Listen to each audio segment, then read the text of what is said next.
Hello, dear listeners. I'm Morgan Hay, and as every night we meet again amidst the sounds of the night forest. Tonight, the wind blows colder than usual, and perhaps that's fitting, for the stories I'm about to tell are not meant to warm anyone's heart. Over the next 10 chapters, I will open a special series, not about ghosts or lost souls. No, these stories are about something far more terrifying.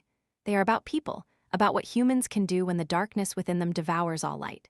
This is a series about the 10 most horrific real-life cases that have shaken America over the past 15 years. 10 cases that, whenever mentioned, make this entire nation grieve, questioning why and how. I don't tell these stories to revel in others' pain. I tell them because I believe that sometimes we need to look straight into the darkness to truly understand how important the light is. Tonight's program begins with a letter I received from an emergency nurse. She asked me to keep her identity confidential, referring to her only as Rachel. She works at a hospital in Connecticut and was present on a day she said she wished she had never witnessed. It was December 14, 2012. The day bullets tore through the innocence of 20 children, aged 6 and 7. Dear Morgan, I listen to your show every night during my endless night shifts in the emergency room. Your voice helps me forget what I see every day. But there's one day I can never forget, even if I live for 100 more years. Do you know the most terrifying thing in the emergency room isn't blood or death, it's the silence. When a severely injured child is brought in, they often don't cry. They just lie still, looking at you with wide, bewildered eyes as if asking, why is this happening to me? On December 14, 2012, I was on the morning shift. It should have been a normal day. The weather was cold, but the sky was clear blue. Only 11 days until Christmas. The hospital was decorated with twinkling lights. There was even a fake Christmas tree in the main lobby. Around 10:00 a.m., I was preparing medication for a pediatric patient when the alarm system blared. Mass casualty emergency, mass shooting, Sandy Hook Elementary School. I remember at first I didn't believe it. I thought it must be a mistake. Who would shoot at an elementary school? 15 minutes later, the first ambulance arrived. They didn't use their sirens, it wasn't necessary, because what they carried no longer needed haste. I went out with the emergency team. The first person I saw was a little girl, or rather, the body of a little girl. She was wearing a red sweater, her hair in a ponytail. The paramedic gently shook his head at me. Nothing we can do. But they still wheeled the gurney into the hospital. Because according to protocol, we had to try. She lay motionless, a bullet wound in her chest, her eyes still open. I closed her eyelids and my hands trembled. The second ambulance arrived. Then the third, the fourth, the fifth, the sixth. The emergency room is usually very noisy. The sound of machines, people screaming, doctors giving orders. But that morning, it was eerily silent, only the sound of running feet and gurney wheels rolling on the tiled floor. No one spoke, because we all knew there was nothing to say. 20 children, 20 tiny gurneys, some still clutching their teddy bears, some wearing light-up sneakers, one little boy in a dinosaur shirt, one little girl wearing pink glasses, and 6 adults, 6 teachers, school staff. The last person I received was a woman in her 40s. She still had a plastic whistle on a lanyard around her neck, the sign of a principal. I later learned she had run towards the sound of the gunfire, trying to stop the shooter. She died in the hallway, next to the school's entrance. You know the worst part? It was when the children's families arrived. They rushed into the emergency room, their faces filled with desperate hope. Where's my child? Where's my child? And we had to lead them into a private room. A room we called the family room. A name that sounds warm, but in reality, it's where we take loved ones when the bad news is too devastating to deliver in the hallway. I've seen many people cry in my life, but nothing compares to the cry of a mother when she learns her child will never come home again. It wasn't crying, it was something more primal, more profound, as if the soul was shattering into a million pieces. One mother grabbed my hand, she said, "My child is 6 years old, my child is 6 years old." This morning, she asked me if she could have cookies. How can she be dead? I had no answer. I went home that night, I couldn't sleep. I lay staring at the ceiling, and all I could think of were those tiny shoes on the gurneys, those light-up sneakers. The shoes of children who never had the chance to grow up. They say time heals all wounds. But you know, Morgan, some wounds never heal. They just become easier to live with. 12 years have passed, I'm still a nurse, still on night shifts, still listening to your show. But sometimes, on the quietest nights, I still hear the sound of gurney wheels, still see those tiny shoes, still remember the terrifying silence of the emergency room. That morning, someone asked me why I didn't quit, why I didn't switch to another job. I said because if I gave up, I would let the darkness win. And those children, those brave teachers, they deserved more than that. We have to keep living, keep healing, keep believing that the light is still there, even if the darkness tries to swallow it whole. Thank you for listening, Morgan, and thank you to your listeners. Sometimes, just knowing that someone is listening is enough to make us feel less alone in the dark night. Rachel, that was Rachel's letter. I verified her story with several sources. Every detail was accurate. On December 14, 2012, at Sandy Hook Elementary School in Newtown, Connecticut, a 20-year-old man named Adam Lanza shot and killed his mother at home, then drove to the school with an AR-15 rifle and 2 handguns. He shot through a glass door to gain entry. Principal Don Hochsprung and school psychologist Mary Sherlach heard the gunfire and ran into the hallway to investigate. Both were immediately shot and killed. He then entered 2 first-grade classrooms, firing at children huddled in closets, under desks, and in bathrooms. 20 children died, along with 6 teachers and school staff. Some sacrificed their lives to shield their students. The entire attack lasted less than 5 minutes. 5 minutes to devastate 26 families, to leave a scar on the soul of an entire nation. When police stormed in, he shot himself in the head. Investigators later found his computer hard drive destroyed. No one knows exactly why he did it. There are theories about mental illness, about isolation, about an obsession with violence. But no answer can explain why 26 and 7-year-old children had to die. Sandy Hook School was subsequently demolished. A new school was built on the same site. But the families who lost their children, they can never rebuild what they lost.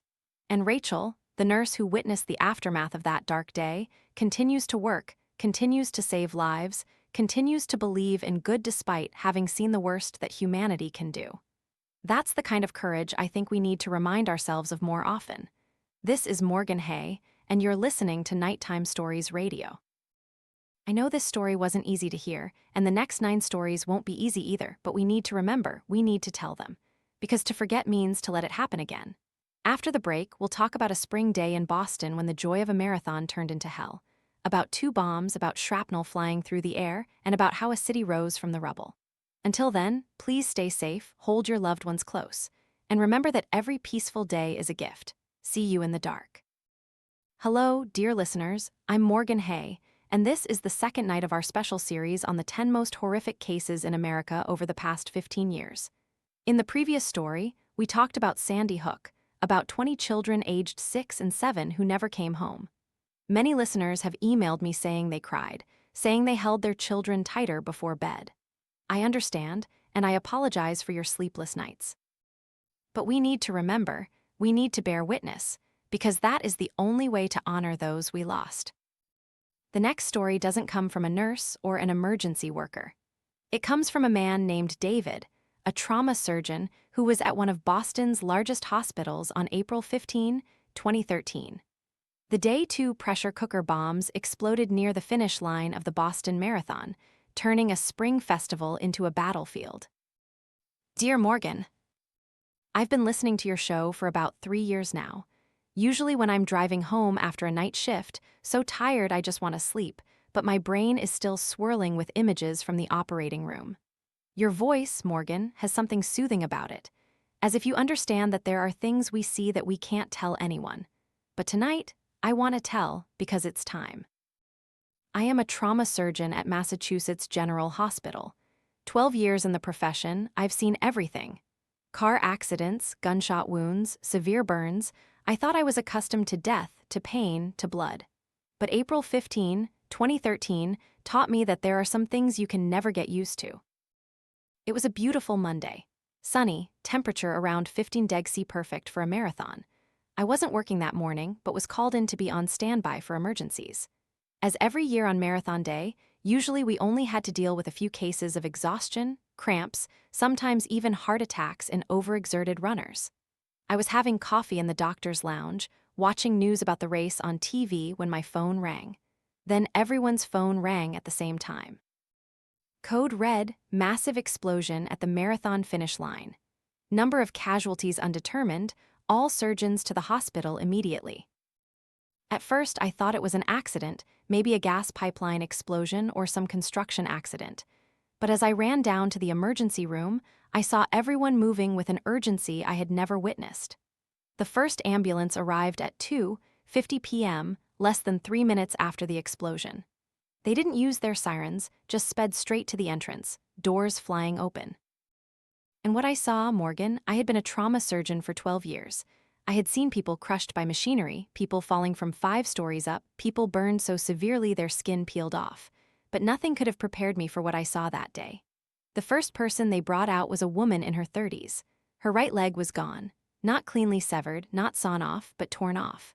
Flesh ripped, bones shattered, as if someone had used a terrible force to rip her leg from her body. She was still conscious, that was the worst part. She looked down at where her leg should have been, then looked up at me and asked in an eerily calm voice, "Where's my leg, doctor?" I didn't know what to say. I just held her hand and said, "We'll take care of you, you'll be okay." But we both knew that was a lie.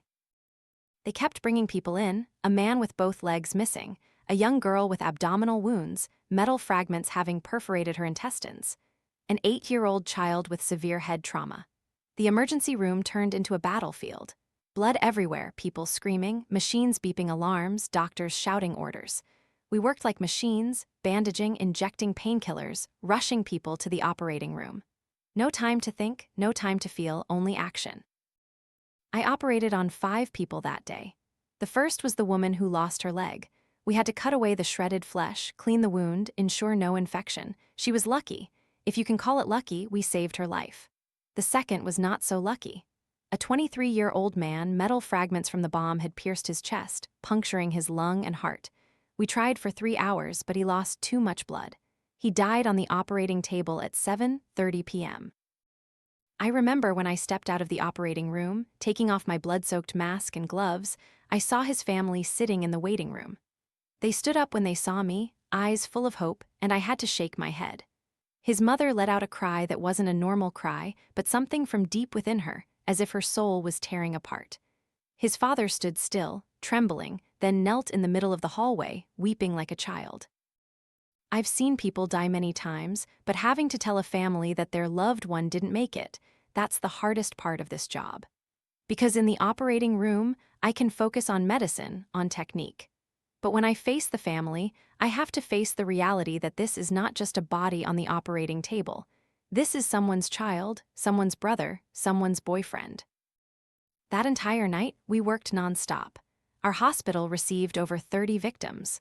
Other hospitals did too. In total, over 260 people were injured. 3 died instantly at the scene. 2 more died later. One was the 8-year-old boy I mentioned earlier, and one was a young girl from China studying abroad in Boston. But Morgan, you know, the most terrifying thing about the bombing wasn't the number of victims, but the type of wounds. The bombs were made from pressure cookers, packed with explosives, nails, and ball bearings. When they exploded, hundreds of small metal fragments shot out at incredible speed, tearing through everything in their path. It was a weapon designed not just to kill, but to cause as much mutilation as possible. I removed nails from people's legs, from their abdomens, from their chests. One patient had 25 shrapnel nails in his body. We removed what we could, but some fragments were too deep, too close to vital organs. They will have to live with those metal fragments in their bodies for the rest of their lives.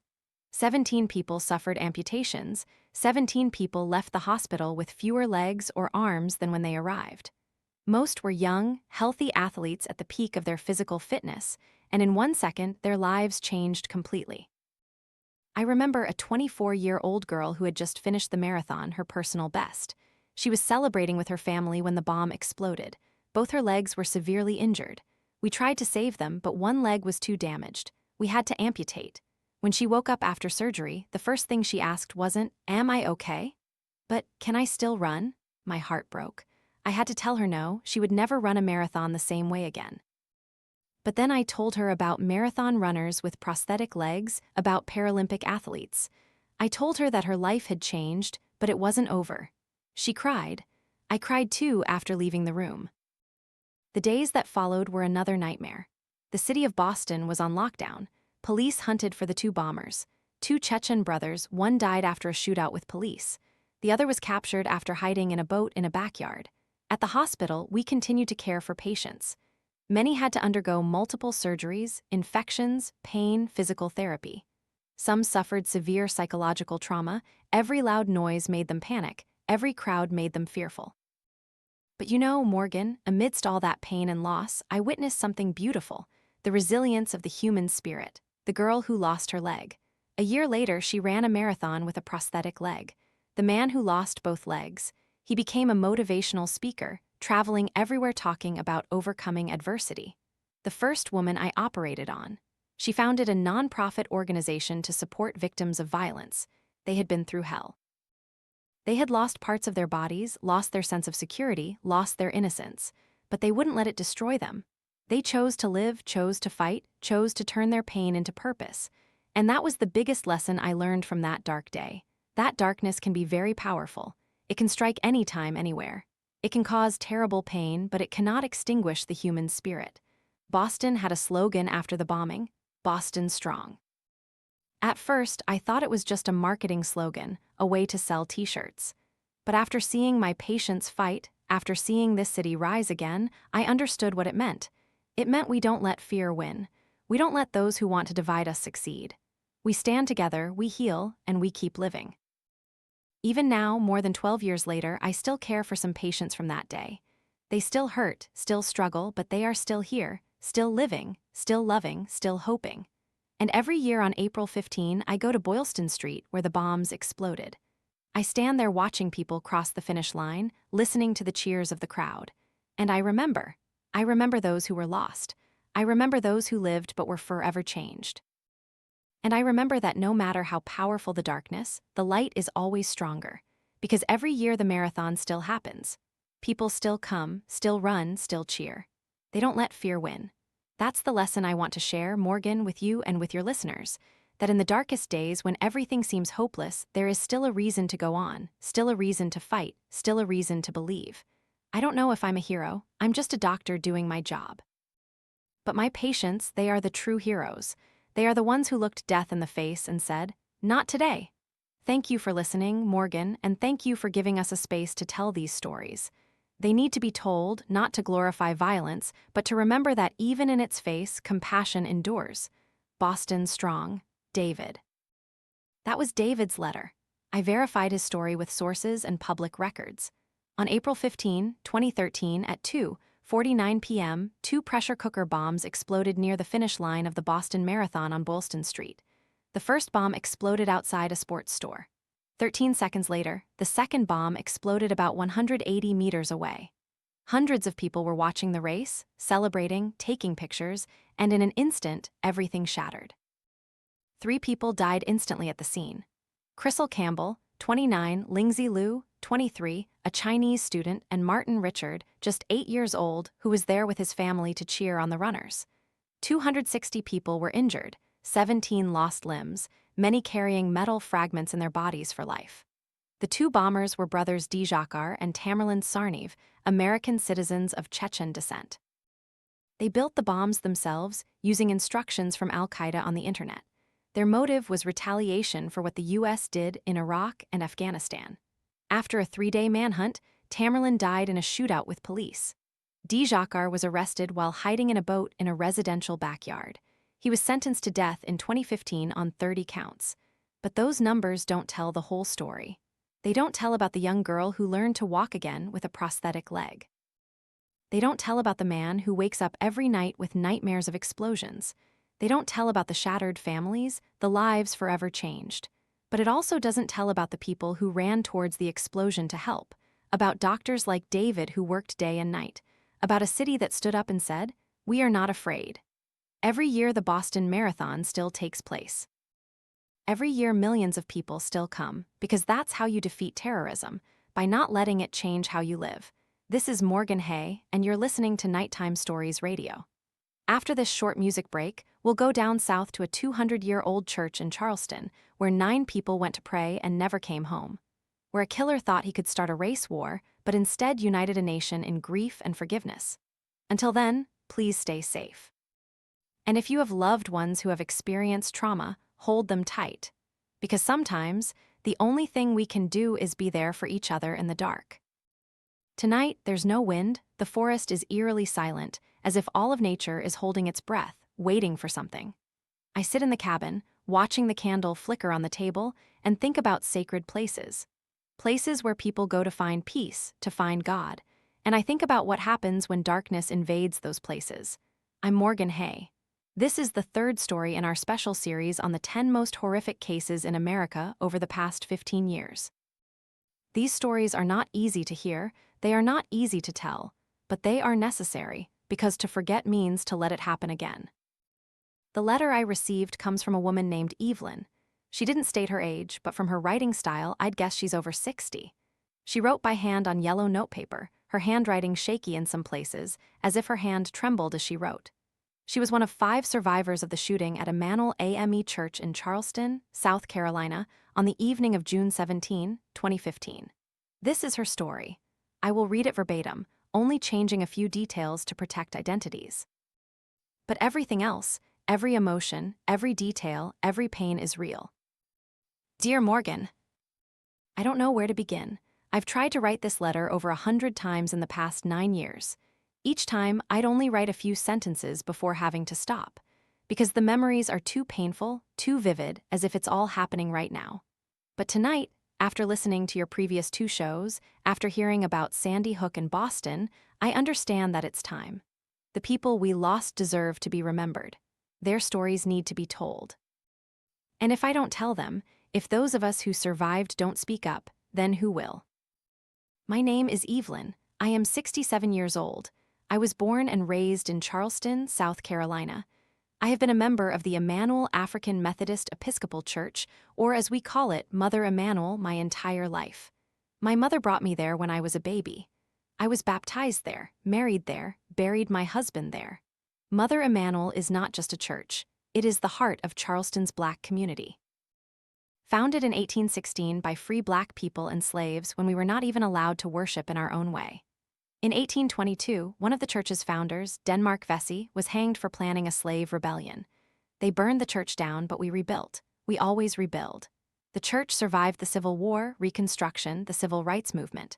Martin Luther King Jr. even spoke there. It is a symbol of resilience, of faith, of hope that one day we will truly be free. I tell you about this history, Morgan, because it's important, because the killer knew it. He chose our church not by accident. He wanted to destroy something sacred, something meaningful. June 17, 2015 was a Wednesday, hot and humid like every summer in Charleston. I had worked all day.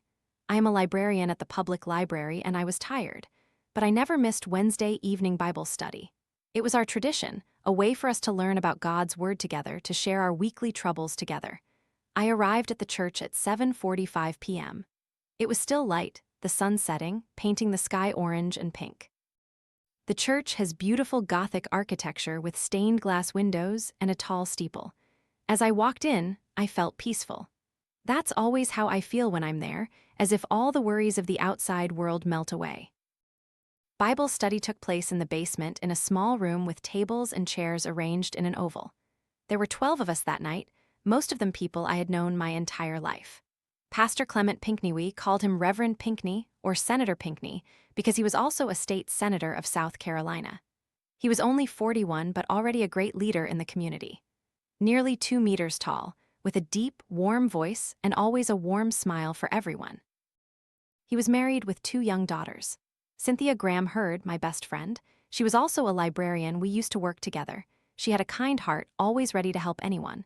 Susie Jackson, 87 years old. She was our oldest member but still vibrant and full of energy. She sang in the church choir with a clear, high voice like an angel. Ethel Lance, 70 years old. She worked for the church as a sexton. She had raised 5 children and 11 grandchildren. She always said her life's purpose was to serve God and her family. DePayne Middleton Doctor, 49 years old. She was a passionate and enthusiastic pastor. She sang, all night, all day, angels watching over me, to her little daughter every night before bed. Daniel Simmons SR, 74 years old, a retired pastor. He had served in the military, then dedicated his life to serving God. He had a long white beard and gentle eyes. Sharonda Coleman Singleton, 45 years old. She was a pastor, a teacher, and a track coach, 3 roles, but she did them all with love and dedication. Myra Thompson, 59 years old, she always told her husband every morning, "May God bless you and keep you safe." And her husband always said the same back. Tywanza Sanders, 26 years old. He was the youngest in our group that night. He had graduated college, was working in business, but still made time for the church. He came with his grandmother, Susie Jackson.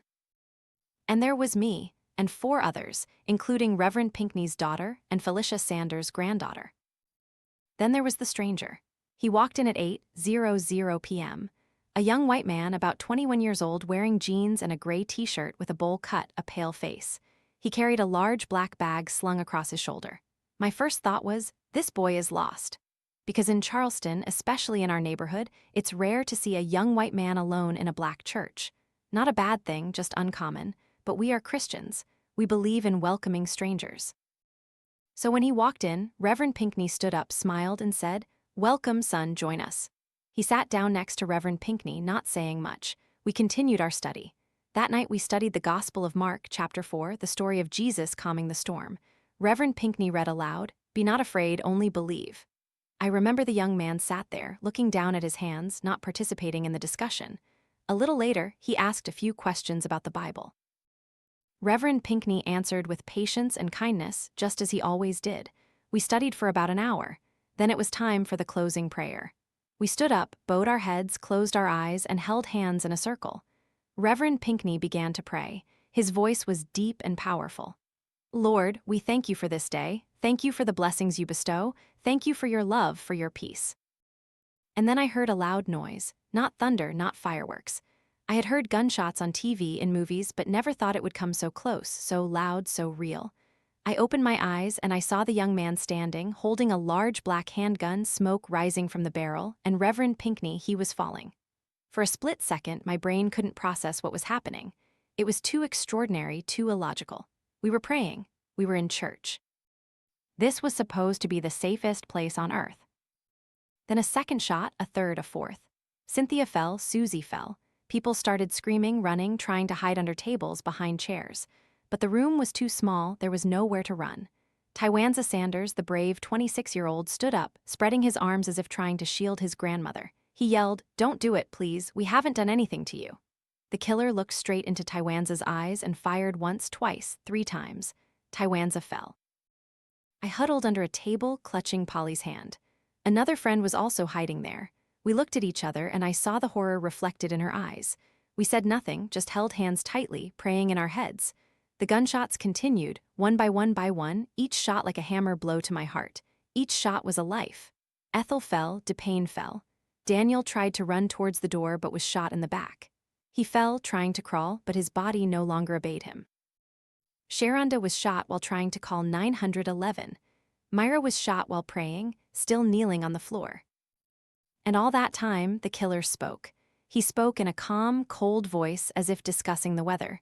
"You have hurt my people, you have raped our women, you must die." I didn't understand. We are good people, we didn't hurt anyone. We just came to church to study the Bible, to pray. Why? Why did we have to die? He reloaded. I heard the metallic click. I knew he would keep shooting. I closed my eyes, hugged Polly tightly, and waited for my bullet. But then I heard Polly's voice. She was talking to him. "You have to let me live. I need to tell everyone what you did." He was silent for a moment, then he said, "I will let you live. You tell them, I want everyone to know." And then he left, just like that, walked out of the room, up the stairs, out of the church, leaving us in. Morgan, I have no words to describe that scene. Blood everywhere, on the floor, on the walls, on the chairs, the strong smell of gunpowder, and the bodies, my friends, my family, the people I loved, they lay there motionless. I crawled out from under the table, my hands trembling. I went to Cynthia first, my best friend. I took her hand, called her name, but she was gone. Her eyes looked up at the ceiling but saw nothing anymore. I went to Reverend Pinckney. He lay on his back, blood flowing from his chest. I tried to press on the wound, tried to do something, but the blood kept flowing, seeping through my fingers. He looked into my eyes, his lips moved as if wanting to say something, but no sound came out. Then he closed his eyes. I sat there amidst the bodies, my hands stained with blood, and I couldn't comprehend. 10 minutes ago, we were studying the Bible, we were praying, we were alive. And now 9 of us were dead, 9 good people. 9 people whose greatest sin was believing in God and wanting to learn His word. 9 people who welcomed a stranger into their church, gave him a seat, treated him with kindness, and He killed them because of the color of their skin. The police arrived, ambulances arrived. They let us, the survivors, out. I remember when I walked out of the church, the sky had turned completely dark. Camera flashes flickered everywhere. People were screaming, crying, but it all felt like a hazy dream. I was there, but not really there. They caught him the next morning. He had driven towards North Carolina, stopped by police at a traffic checkpoint. He didn't resist, he just smiled and said, "I did it, I killed them." Investigators found an online manifesto he had written. He said he wanted to start a race war. He thought that by killing Black people at a prominent church, he would incite violence. But you know, Morgan, he was wrong, he failed. 2 days after the shooting, they held his first hearing. Family members of those killed were allowed to speak. I didn't think I could go, but Cynthia's daughter took my hand and said, "We have to do this for Mom." So I went, and I sat in the courtroom, looking at the killer's face. He sat there in his orange prison jumpsuit, handcuffed, emotionless. Ethel Lance's daughter stood up first. She looked directly at him and said, "You took something very precious from me, but I forgive you." I couldn't believe what I heard. Forgive? How could she forgive the man who killed her mother? But then others stood up too, one after another. Reverend Pinckney's niece, Daniel Simmons' son, Myra Thompson's husband, and they all said the same thing. I forgive you. When it was my turn, I stood up, my legs trembling. I looked into his eyes, cold, empty eyes, and I said, "You killed my best friend. You killed people I loved like family. You destroyed my life," and I couldn't go on. The words caught in my throat. Because a part of me wanted to say, "I hate you, I want you to die." But the other part of me, the part taught by Cynthia and Reverend Pinckney and all my lost friends, knew that hate only breeds more hate. So I said, "You did the worst thing possible, but I will not let you turn me into a hateful person. I choose to forgive, not because you deserve it, but because I need to be free." And Morgan, when I spoke those words, I felt something within me soften. It wasn't that all the pain disappeared, it wasn't that I forgot what happened, but the heaviness on my chest lightened a little. After that, the world was amazed by what we did. They called it Charleston forgiveness, the forgiveness of Charleston. They didn't understand how we could forgive such a heinous act, but we didn't do it for him. We did it for ourselves, because he wanted to cause hate. He wanted to divide us, and the only way to defeat him was to choose love instead of hate. He was sentenced to death on federal charges, then sentenced to life on state charges. He will never be free again, and honestly, I don't care what happens to him. He no longer matters. What matters are the people we lost. What matters is the legacy they left behind. Mother Emanuel still stands. We reopened our doors just 4 days after the shooting. We gathered to pray, to sing, because that's what Reverend Pinckney and the others would have wanted us to do: not run away, not be afraid, but stand strong and carry on. Today, 9 years later, I still go to Mother Emanuel every week. I sit in the same room. They've repainted, replaced the carpet, but it's still the same room. And every time I bow my head in prayer, I remember them. I remember Reverend Pinckney with his deep, warm voice and warm smile. I remember Cynthia and the lunches we shared, talking about books and life. I remember Susie singing with her clear, high voice. I remember Ethel with her warm hands and kind heart. I remember DePayne, Daniel, Sharonda, Myra, and Tywanza, each with their own smile, their own dreams, their own lives that should have been long. They didn't die for anything they did wrong. They died because of the color of their skin, because of their faith, because of their kindness in welcoming a stranger. But Morgan, this is what I want everyone to understand. Darkness can kill the body, but it cannot kill the spirit. The killer thought he could destroy us, could start a war, but instead he united us. White, Black, Hispanic, Asian all stood together and said, "Not here, not in our city." The Confederate flag, a symbol of racism, had flown in front of the South Carolina State House for decades. A week after the shooting, they took it down. We stood there, thousands of us, and watched it being lowered. And we cried not tears of sorrow, but tears of hope that change is possible, that from pain can come something good. 9 people were lost, but they did not die in vain. They were martyrs in the literal sense. They died for their faith, and from their death, a movement of love and forgiveness was born. I still have difficult nights I wake up, heart racing, replaying the gunshots in my head. Nights I look into the darkness and see his face. But then I pray, and I remember Reverend Pinckney's words from that last night, "Be not afraid, only believe." So I believe. I believe that love is stronger than hate. I believe that light will always push back the darkness, even when the darkness seems about to swallow everything. I believe because if I don't, the killer wins, and I will never, ever let him win. With love and hope. Evelyn. That was Evelyn's letter. I verified every detail. On June 17, 2015, Dylan Roof, 21, attended Bible study at Emmanuel AME Church for an hour. Then, as everyone bowed their heads in prayer, he pulled out a gun and shot 9 people to death. Clementa Pinckney, Myra Thompson, Cynthia Graham Hurd, Susie Jackson, Ethel Lance, DePayne Middleton Doctor, Daniel Simmons SR, Sharonda Coleman Singleton, and Tywanza Sanders.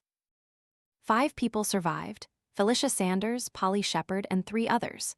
Roof was arrested in North Carolina a day later. In his online manifesto, he clearly stated his motive: white supremacy, hatred of black people. He wanted to start a race war, but he failed. Because instead of dividing, he united. At his hearing, family members of the victims forgave him, an act that shocked the world. Roof was sentenced to death on federal charges and life imprisonment on state charges. He is currently on death row awaiting execution. But the real story is not about him, it's about the 9 people who were lost. About the courage of the survivors, about a community that chose love over hate. This is Morgan Hay, and you're listening to Nighttime Stories Radio. Next, we will go to Orlando, Florida, to a nightclub where people went to dance, to celebrate, to be themselves. And a killer turned it into a slaughterhouse. 49 people died in the Pulse Nightclub shooting, the deadliest attack on the LGBTQ+ community in U.S. history. The story of those who were lost, those who survived, and the city that cried in the night. Until then, please stay safe. And remember that love is always stronger than hate. The rain pours down on my cabin like whispers. I sit here, clutching a cold cup of coffee, looking out at the dark forest, and thinking about places where people go to be themselves. Safe places, places where no one judges, places where you can dance, laugh, cry, love without fear. And I think about what happens when violence finds its way into those places. I'm Morgan Hay. This is the 4th story in our series about the 10 most horrific cases in America over the past 15 years. After 3 stories, we've talked about Sandy Hook, about children who never grew up, about Boston, about people who ran to the finish line but found hell, about Charleston, about people who prayed but were killed for their skin color. Next, we talk about Orlando, about a nightclub, about a killer, and about 49 people who went to dance but never came home. The letter I received comes from a man named Miguel.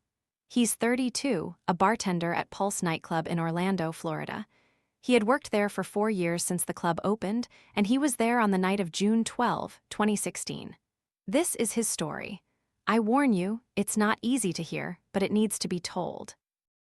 Dear Morgan, I don't know how to start, so I'll start with this. I still hear the music. Every night when I close my eyes, I hear Major Laser's Lean On, the song that was playing when the first shots rang out. I hear the bass vibrating in my chest, the people singing, the crowd screaming along, and then I hear the gunshots and the music never stops in my head. I was born and raised in Puerto Rico. My parents are devout Catholics. When I was 16, I told them I was gay.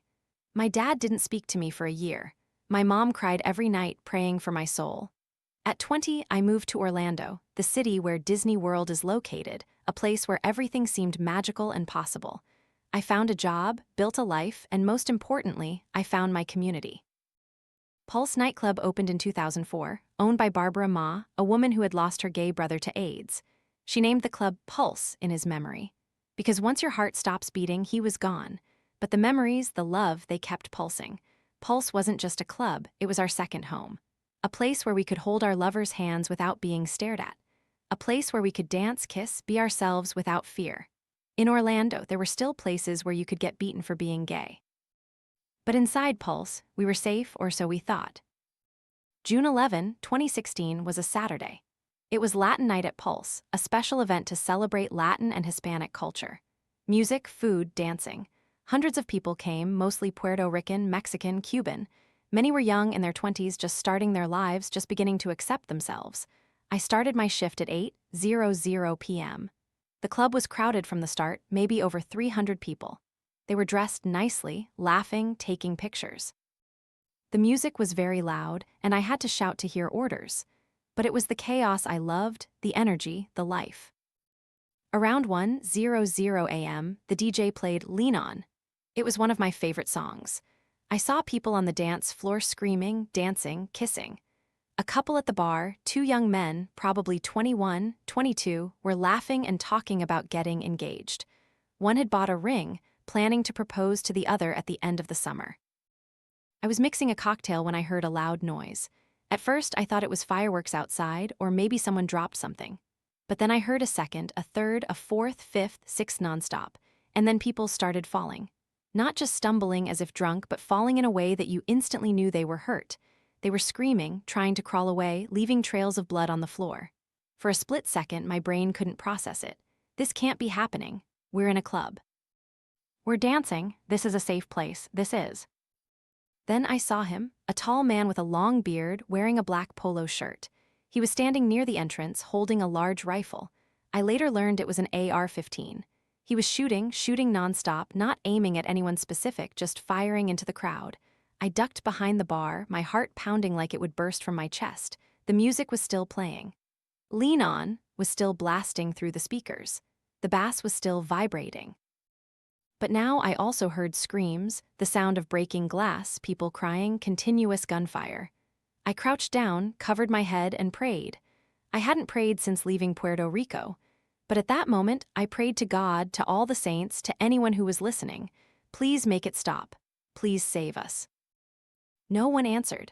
I heard footsteps approaching the bar, heavy, slow, one step at a time. I held my breath, not daring to move. I heard my own breathing, fast, shallow, panicked. I heard my heart pounding like a drum in my ears. Then I heard gunshots right above my head. He was shooting over the bar, liquor bottles exploded, glass fragments flew everywhere. A piece cut my arm, and I bit my hand to keep from screaming. He moved on. I heard his footsteps fade away, and I dared to look up. In front of the bar were bodies, many bodies lying in spreading pools of blood. A girl, perhaps 25, lay directly in front of me. Her eyes were still open, looking straight at me but seeing nothing anymore. I started to crawl, not knowing where to go, just knowing I had to move, had to run, had to get out of here. My knees slipped on the blood, my hands dug into glass fragments, but I felt no pain, only terror. I crawled towards the men's restroom, the door was still open. I lunged inside, and I saw about 20 other people hiding there too. They were huddled in stalls under sinks in the toilet compartments. Some were injured, blood flowing from their legs, shoulders, abdomens. Some were crying silently, some were praying. Some just sat there staring into space, in shock. I squeezed into a toilet stall, closed the door, stood on the toilet seat so my feet wouldn't be seen from outside. My hands trembled so much I could barely hold my phone. I called 911. 911, what's your emergency? I whispered, trying to keep my voice from shaking. There's a shooter at Pulse Nightclub. They're killing everyone. We're hiding in the bathroom. Please help us. All right, sir, stay calm. Police are on their way. Are you injured? No, I don't know. There's blood everywhere, people are dead. So many dead people. Stay there, sir, don't move. Help is coming. But help didn't come, or if it did, they couldn't get in.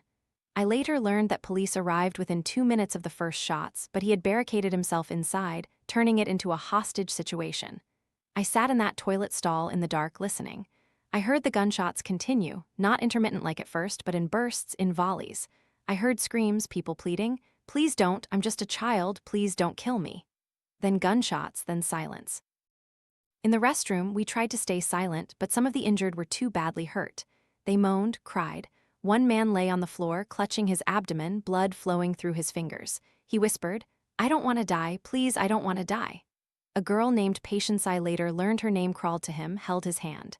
She was also injured, shot in the leg, but she still tried to comfort him. "You'll be okay," she said. "Help is coming, you have to hold on." But he couldn't hold on.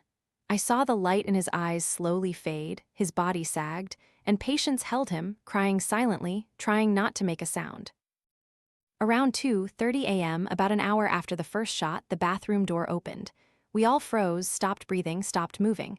I heard heavy, slow footsteps, then I heard his voice. "I know you're in here." He opened each toilet stall door. 1, 2, 3. Each time he found someone, there were gunshots and screams, and then silence. He approached my toilet stall. I looked down and saw his shadow under the crack of the door. I put my hand over my mouth, trying not to cry, not to breathe, not to exist.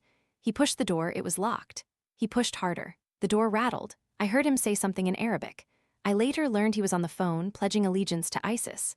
Then gunshots rang out right outside my toilet stall. He was shooting at the door. I jumped down onto the toilet, curled up in the corner, covering my head. Wood splintered, bullets flew past, hitting the wall behind me, inches from my head. But then he stopped. I heard gunshots outside the restroom, probably the police returning fire. He ran out. I don't know how long I sat in that toilet stall, maybe 10 minutes, maybe an hour. Time no longer had meaning. I just knew I couldn't stop shaking. My teeth chattered, my whole body was cold, even though it was very hot outside. Around 5:00 a.m., I heard a loud explosion. I later learned it was the police detonating a bomb to create a hole in the wall and drive an armored vehicle through it. Then intense gunfire, not from one gun, but from many. The police had stormed in. Then silence. I heard people shouting, "Police, if you can hear me, come out with your hands up." I opened the toilet stall door. My legs could barely support my body. I walked out, hands raised, and I saw police, 10, 15 of them, wearing armor, carrying rifles, flashlights shining everywhere. They let us out. As I walked across the dance floor that an hour earlier was full of people dancing, laughing, talking, I saw it looked like a battlefield, bodies everywhere, lying in pools of blood. Some still embracing, couples who had died in each other's arms. Some lying face down as if they had been trying to crawl to the door. Some sitting leaning against the wall, heads bowed as if they were sleeping, but they weren't sleeping. I saw the 2 young men I had served earlier. The 2 who were talking about getting engaged. They lay side by side, hands clasped. Both were dead. I saw a girl named Amanda. She used to come to Pulse every Saturday, always ordered the same drink, always smiled and waved at me. She was dead right next to my bar, her phone still in her hand as if she had been trying to call someone. I saw Louis, a friend of mine, also a bartender. He lay behind the bar, and for a fleeting moment, I thought he was still alive, still hiding like me. But then I looked closer and saw the bullet wound in his chest. His eyes were still open, staring at the ceiling. When I stepped outside, it was daylight. The sky was pink and orange, a beautiful sunrise, the kind of sunrise you'd photograph and post on Instagram. But all I could think was, how could the sky be this beautiful when so many people had died? They put us, the survivors, on a bus and took us to the hospital. I sat there looking out the window, seeing the crowds that had gathered. People crying, people hugging, people holding signs that read, "We love you. Orlando strong." At the hospital, they examined me, a few cuts from glass fragments, a few bruises, but physically I was okay. I survived. But Morgan, there are different kinds of survival. 49 people died in that nightclub. 49 people who went to dance, to love, to be themselves. Most were Latinx, Puerto Rican, Mexican, Cuban. Most were very young, 20s, 25, 30 years old. Some were just 21, just legally old enough to be in the club. Stanley Almodovar, 23. He worked for a pharmaceutical company. He loved changing his hair color. Amanda Alvear, 25. She was live streaming on Snapchat when the shots rang out. Her last video showed people dancing, and then gunshots, and then a black screen. Oscar Arisna Montero, 26. He had just moved to Orlando to start a new life. Daryl Roman Burt II, 29. He worked at a financial center. He loved his family more than anything. Angel Candelario Padro, 28. He worked for Disney. He wanted to be an engineer. Juan Chavez Martinez, 25. He sold cars. He sent money home to his family in Mexico every month. Luis Daniel Condi, 39. He was a bartender, my colleague. He always made me laugh, and 42 others. Each with dreams, each with families, each with lives that should have been long. The killer was Omar Mateen, 29, a security guard born in New York whose parents were Afghan. He called 911 during the shooting, pledging allegiance to ISIS. He said he did it because the U.S. was bombing Syria and Iraq, but we knew the truth. He chose a gay club not by accident. He wanted to kill us because of who we are, because we dared to exist, because we dared to love. He died in a shootout with police. They shot him multiple times. He died instantly. I wish I could say I was glad to hear he died. But the truth is, it didn't make any difference. 49 people were still dead, 53 others were injured, and all of us, hundreds of people who were there that night, will carry that memory for the rest of our lives. In the weeks that followed, I couldn't sleep. Every time I closed my eyes, I was back in the club. I heard the gunshots, I saw the blood, I saw Lewis's face, eyes still open, staring at the ceiling. I tried to go back to work not at Pulse because it closed after the shooting and would never reopen. But working as a bartender at another club, but every time I heard a loud noise, a dropped glass, someone shouting, my heart would start racing. I'd break into a sweat, I couldn't breathe. They call it PTSD, post-traumatic stress disorder. There's a name for it, but that doesn't make it any easier. I started therapy. It helped, but it didn't remove the memories, didn't remove the guilt. Survivor's guilt, they call it. The feeling that I didn't deserve to live while 49 others died. Why me? Why not me? Lewis, my colleague, he had 2 children. Now they'll grow up without a father. Amanda, the girl who always ordered the same drink. She was about to graduate college, about to start her career. The 2 boys who were planning to get engaged, they never got the chance. But I lived.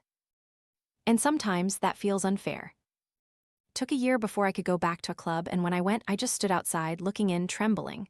A friend of mine, also a survivor, held my hand and said, "We can do it. We have to do it because if we don't, he wins." So we walked in. We stood on the dance floor, music was playing. Not Lean On, they never play that song anymore. Not in any club in Orlando, but different music. And we tried to dance. I couldn't. My legs felt like lead. But I stood there. And that was a step. Today, 8 years later, I still live in Orlando. I still bartend, but in a different place. I still go out, still dance, still live my life. But a part of me is still in Pulse that night. A part of me will always be there, hiding in a toilet stall, listening to gunshots, praying to survive. I visit the site where Pulse once stood once a month. They've demolished the building, but there's a wall with the names of the 49 people. I stand there, reading each name, and I remember. I remember Lewis with his smile, Amanda with her greeting, the 2 boys with their engagement rings. I remember all of them, and I promise them that I will continue to live, not just exist, but truly live. Love, dance, be myself, because that's how we win. Not by running, not by being afraid, but by continuing to be ourselves, even if someone hates us for it. Pulse means the beating of a heart, and our heart still beats, still loves, still hopes. They cannot kill that. With love and remembrance. Miguel. That was Miguel's letter. I verified every detail. On June 12, 2016, around 2:00 a.m., Omar Mateen entered Pulse Nightclub with an AR-15 rifle and a handgun. He fired over 100 rounds in the first few minutes. Police arrived quickly, but Mateen barricaded himself inside, turning it into a hostage situation. For 3 hours, he held dozens of people inside the restrooms, shooting those who tried to escape. At 5:00 a.m., police breached a wall and stormed in. They killed Mateen in a shootout, but it was too late for 49 people. It was the deadliest mass shooting targeting the LGBTQ+ community in U.S. history. 53 others were injured. Many survivors carry PTSD, survivor's guilt, and nightmares for life. Pulse Nightclub never reopened. The building was demolished. Now it is a memorial, a place where people come to remember, to cry, to promise that they will never forget. This is Morgan Hay, and you're listening to Nighttime Stories Radio. After this music break, we go to Nevada, to a country music concert in Las Vegas, where over 22,000 people had come to listen to music, to sing, to live. And a killer on the 32nd floor of a hotel turned it into the deadliest mass shooting by a single gunman in U.S. history. 60 people died, over 800 were injured, and a city is still looking for answers to the question why. Until then, please stay safe, love someone, and remember that every peaceful moment is a gift. Welcome back. I'm sitting in the cabin, watching the candle flicker, and thinking about how a single moment can divide a person's life into before and after the gunshots, after everything collapsed. I'm Morgan Hay. We continue our series on the 10 most horrific cases in America over the past 15 years. We've been through Sandy Hook, Boston, Charleston, and Orlando. Each story painful in its own way. Each story leaving a scar on the soul of a nation. But next, we talk about the deadliest mass shooting by a single gunman in U.S. history. A night in Las Vegas, a concert, 22,000 people, and a killer on the 32nd floor. The letter I received this week is longer than all the others. 28 handwritten pages on hospital paper in bold black ink. The writer is Saphonia, an emergency room doctor at the University Medical Center in Las Vegas. She was working the night shift on October 1, 2017. This is her story. I will read every word because there's no way to make it less painful. Dear Morgan, I don't know how to tell this story without breaking down. I've rewritten this letter 25 times in the past 7 years. Each time I had to stop because the memories are too vivid, too real, as if it's all happening right now. But after listening to your previous 4 shows, after hearing Rachel, David, Evelyn, and Miguel tell their stories, I understand that I have to do this. 60 people were lost, hundreds were injured. They deserve to be remembered. They deserve to have their story told. So this is my story and theirs. My name is Saphonia. I am 38 years old. I am an emergency room doctor at University Medical Center, the only level 1 trauma hospital in Las Vegas. I've worked in emergency medicine for 15 years. I've seen horrific car accidents, stab wounds, drug overdoses, fights, fires, explosions. All the terrible things a city like Las Vegas can throw at an emergency room. But nothing could have prepared me for the night of October 1, 2017. That day started like a normal day. It was hot, still about 32 degrees C in the evening in Las Vegas in October. I started my shift at 10:00 p.m. The emergency room was quite busy. A few drunk cases, a small knife wound, a heart attack. Around 10:00 p.m., a colleague told me about the Route 91 Harvest Music Festival taking place at Las Vegas Village, a large open lot right on the strip near the Mandalay Bay Hotel. It was a 3-day country music festival, the final night. Jason Aldean, a famous country singer, was performing. Over 22,000 people were present. Hope we don't have to deal with too many drunks, I joked to my colleague. Music festivals always mean busy shifts. I didn't know how wrong I was. At 10:05 p.m., I was bandaging a patient's wound when the public address system came on with an announcement I had never heard before. Code Red, active shooter, multiple casualties, all available staff to the emergency room immediately. I froze. Code Red, active shooter in Las Vegas. Then my phone vibrated. A message from the ER charge nurse. Shooting at Route 91 Festival. Number of casualties unknown, potentially hundreds. Prepare for mass casualty situation. Hundreds of people. I ran to the triage area. Everyone was moving with an urgency I had never seen. Nurses pushed out gurneys. Doctors put on surgical scrubs. Everyone was talking at once, shouting orders, trying to prepare for the impossible. The first ambulance arrived at 10:13 p.m., just 8 minutes after the first shots rang out.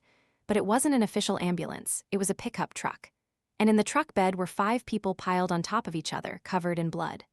The man driving, he was also injured, blood flowing from his shoulder, screaming, please help them, they're dying." We rushed over. 5 people, 3 women, 2 men, all with gunshot wounds.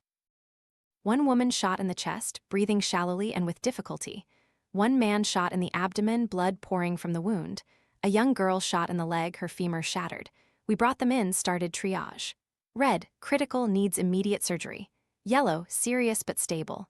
Green, minor injuries. Black, dead or dying, unsalvageable. The woman with the chest wound was red. We rushed her to the operating room. The man with the abdominal wound was also red. The young girl was yellow. But then the second vehicle arrived, not an ambulance, a taxi with 4 injured people.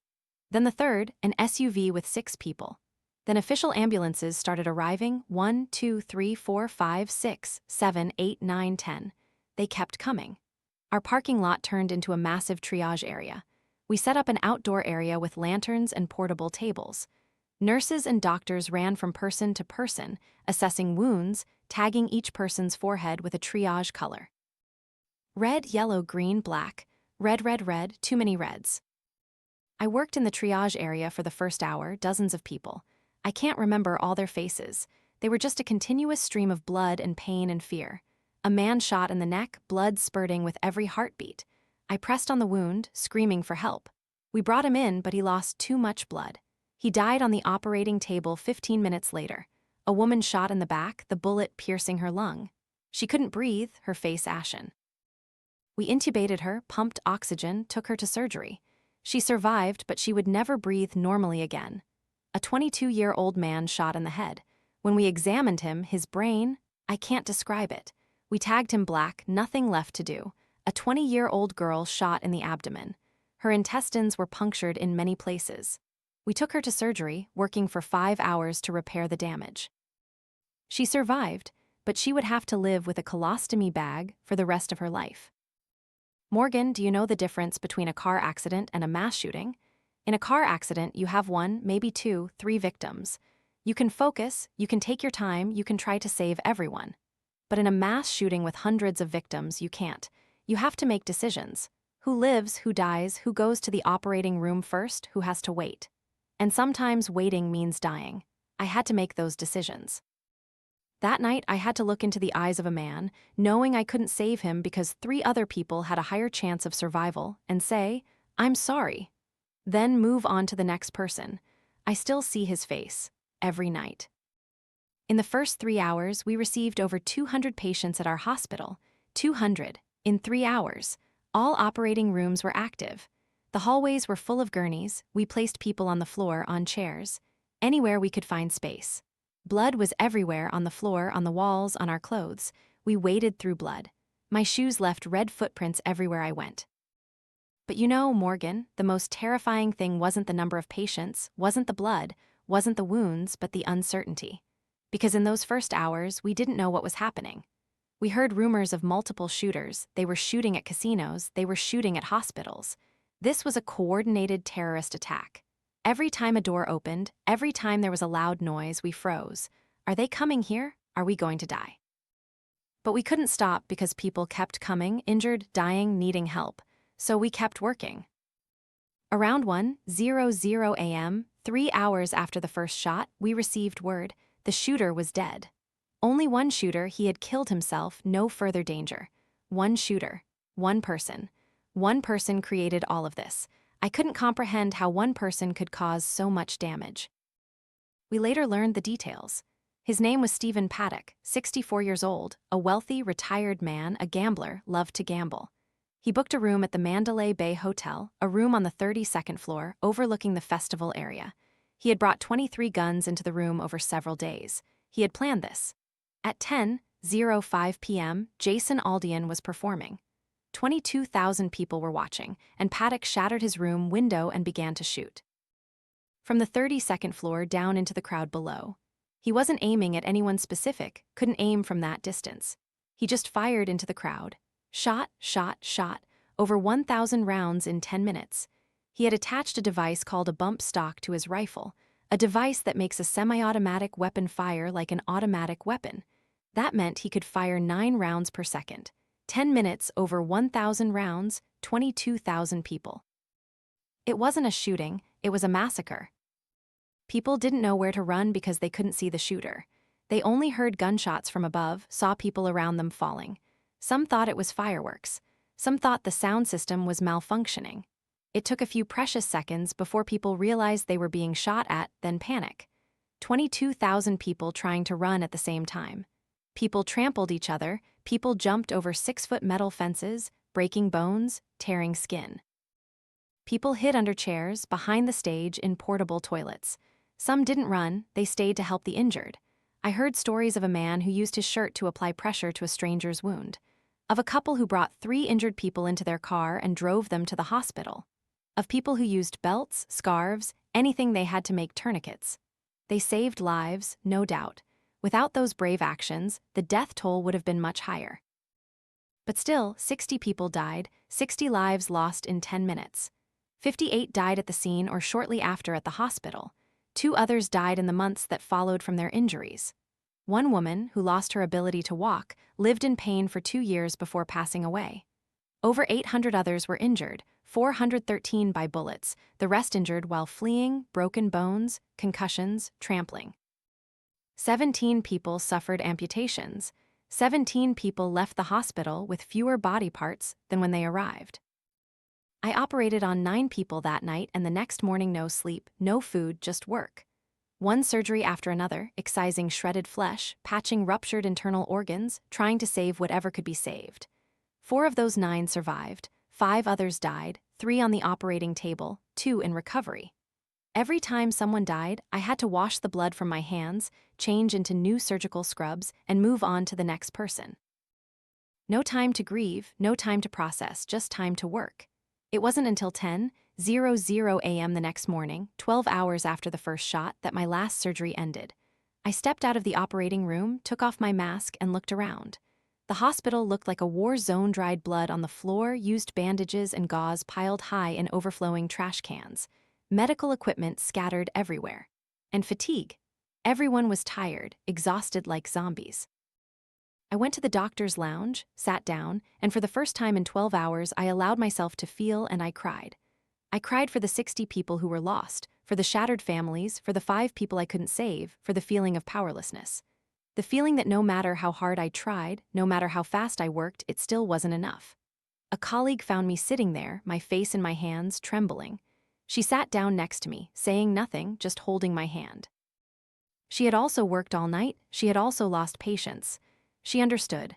We sat there, 2 exhausted doctors in a blood-stained hospital, and we cried together. The days that followed were another nightmare. The city was frozen, flags at half-mast, signs everywhere reading Vegas strong. But we didn't feel strong. We felt broken. And the question why, Paddock left no explanation.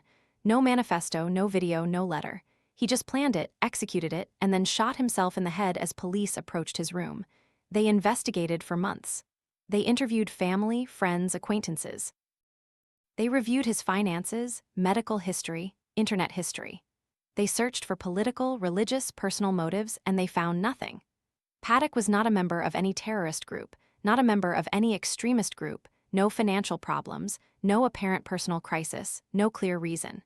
He was just a 64-year-old wealthy, retired man who one day decided to kill as many people as possible.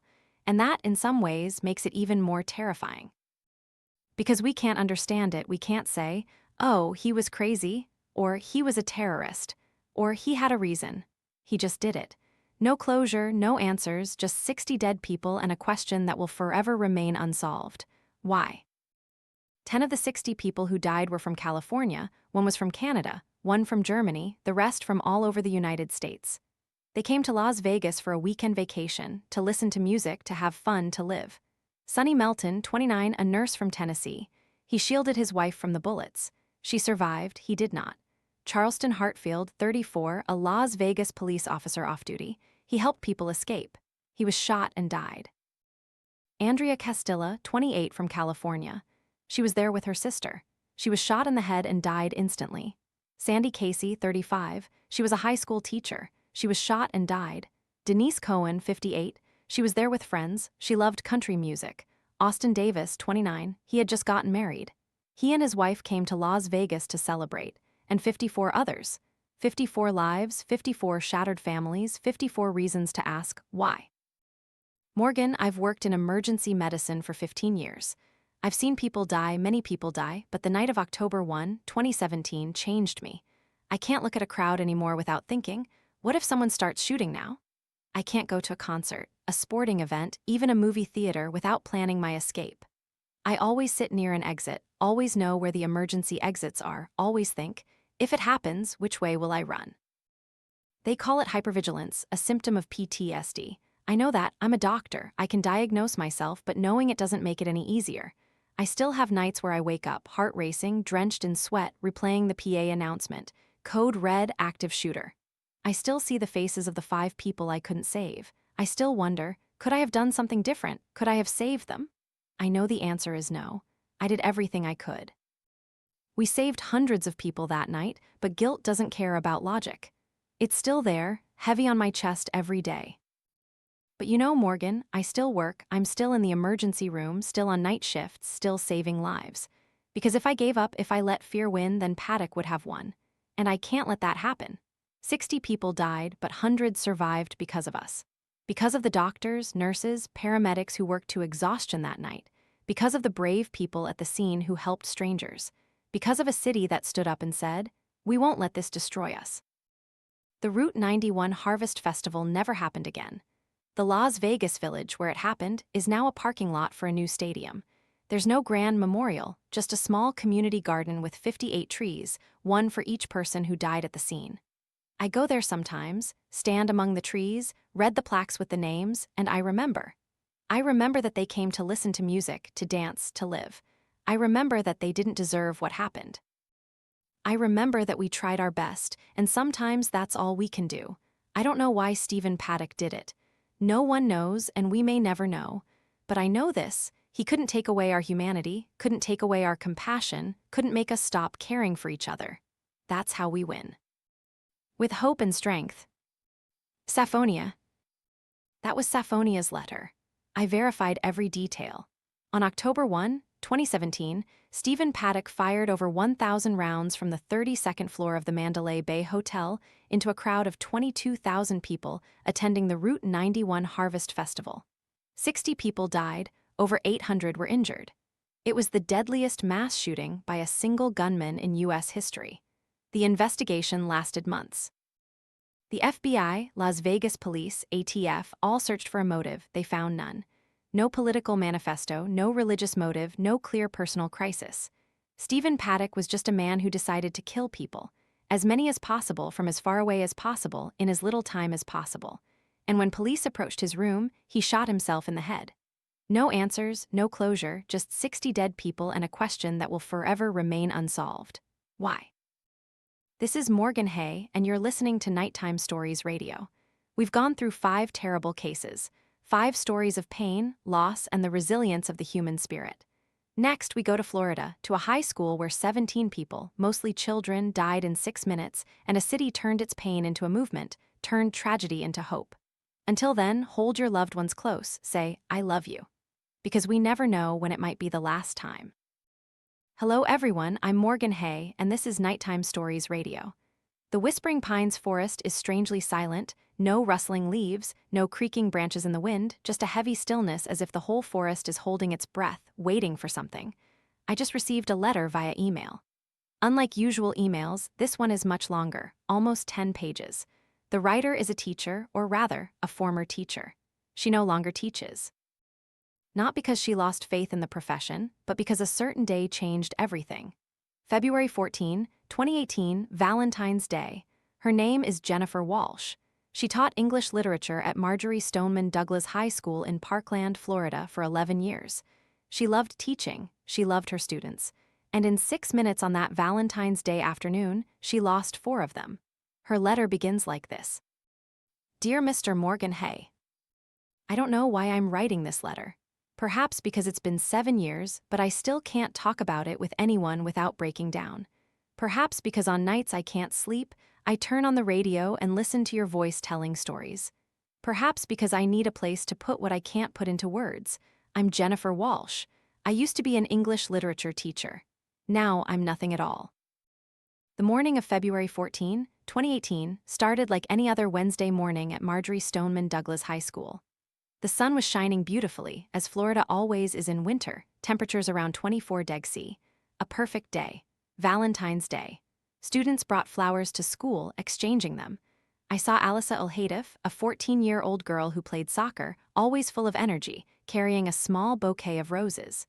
She planned to give them to her crush after school. I remember Jamie Guttenberg, a smart, talented 14-year-old girl with a bright smile, preparing a handmade Valentine's card. Luke Hoyer, a kind 15-year-old boy who always helped his friends, was rehearsing a speech for his next class. I didn't know it would be the last time I saw them alive. Afternoon came, the last class of the day. I was teaching a junior English literature class in Building 12, the building for freshmen. There were about 25 students in the class. We were discussing To Kill a Mockingbird, about courage, about standing up for what's right even when the whole world is against you. How ironic, right? 2:21 p.m., the fire alarm went off. I didn't think much of it. We had just had a fire drill earlier that morning. I thought it was a system malfunction, but by regulation, we still had to evacuate. I started leading students out of the classroom. We walked into the hallway, then I heard it. The explosion. Not fireworks, not firecrackers, but clear, sharp, and bone-chilling gunshots. I knew immediately what was happening. We had drilled for this situation, active shooter. But nothing. No training, no instructional video could prepare you for the actual sound of bullets tearing through the air. Inside, I screamed, pushing students back into the classroom. Some had already run down the hallway. I didn't know if they made it. I closed the door, locked it tight. The gunshots got closer and closer. First floor. We were on the third floor. But I knew the first floor had about 900 students. I turned off the lights, pulled the window blinds. Students huddled in the corner of the room furthest from the door. They had been trained for this. Some cried, some texted their parents. I heard a little girl whisper, "I love you," into her phone. The gunshots continued, nonstop, exploding repeatedly like firecrackers. Each explosion was a piece of my heart breaking. I stood in front of the door. If he came in, he would have to go through me first. That was all I could do. The gunshots went up to the second floor, then the third floor, the hallway outside my classroom. I heard glass breaking, screams, running, and gunshots again and again. A student in my class named David was recording a video with his phone. He whispered into the camera, "If I die, please remember that I love my family." He was 17, then silence. Not a peaceful silence, but the kind of silence after a bomb explodes. The silence of death. We waited. 1 minute, 5 minutes, 10 minutes. No one dared to move. I still stood in front of the door, my heart pounding so hard I thought I was having a heart attack. My phone vibrated. A message from a colleague on the first floor. "Blood everywhere, students are dying. I can't breathe." 20 minutes later, we heard loud noises. SWAT team, they knocked on the door. Police, open the door. But how did I know it was really the police? How did I know it wasn't him trying to lure us out? I asked through the door, "Slide your ID under the crack." They did. I checked, then I opened the door. The SWAT team led us out of the building. They told us not to look down, look straight ahead and go. But how could I not look? Blood on the floor, on the walls, abandoned backpacks, shoes, and Valentine's petals red roses scattered, stained a darker red. 17 dead, 17 injured, the deadliest high school shooting in U.S. history, and it all took only 6 minutes. Then the nightmare that never ended. Police interrogations, reporters swarming, parents weeping. Funerals, one funeral after another for 2 weeks. I went to Alice's funeral, the 14-year-old soccer player. Her mother, L'Oreal Haitiff, stood before the casket, wailing, "My daughter is dead. Why my daughter?" I went to Jamie Guttenberg's funeral. Her father, Fred Guttenberg, wrote on Facebook, "My heart is broken, we lost our little girl." His son, Jesse, 12, had lost his sister. I went to Luke Hoyer's funeral. His mother, Gina Hoyer, told me, "That morning was the last time I hugged my child. If I had known, I would never have let go." 17 funerals, 17 caskets, and the question that never gets answered. Why? The perpetrator was Nicolas Cruz, 19, a former student of the school who had been expelled for disciplinary problems. He brought an AR-15 rifle into the school, hidden in a backpack. No one stopped him. The school's security officer, Scott Peterson, did not enter the building.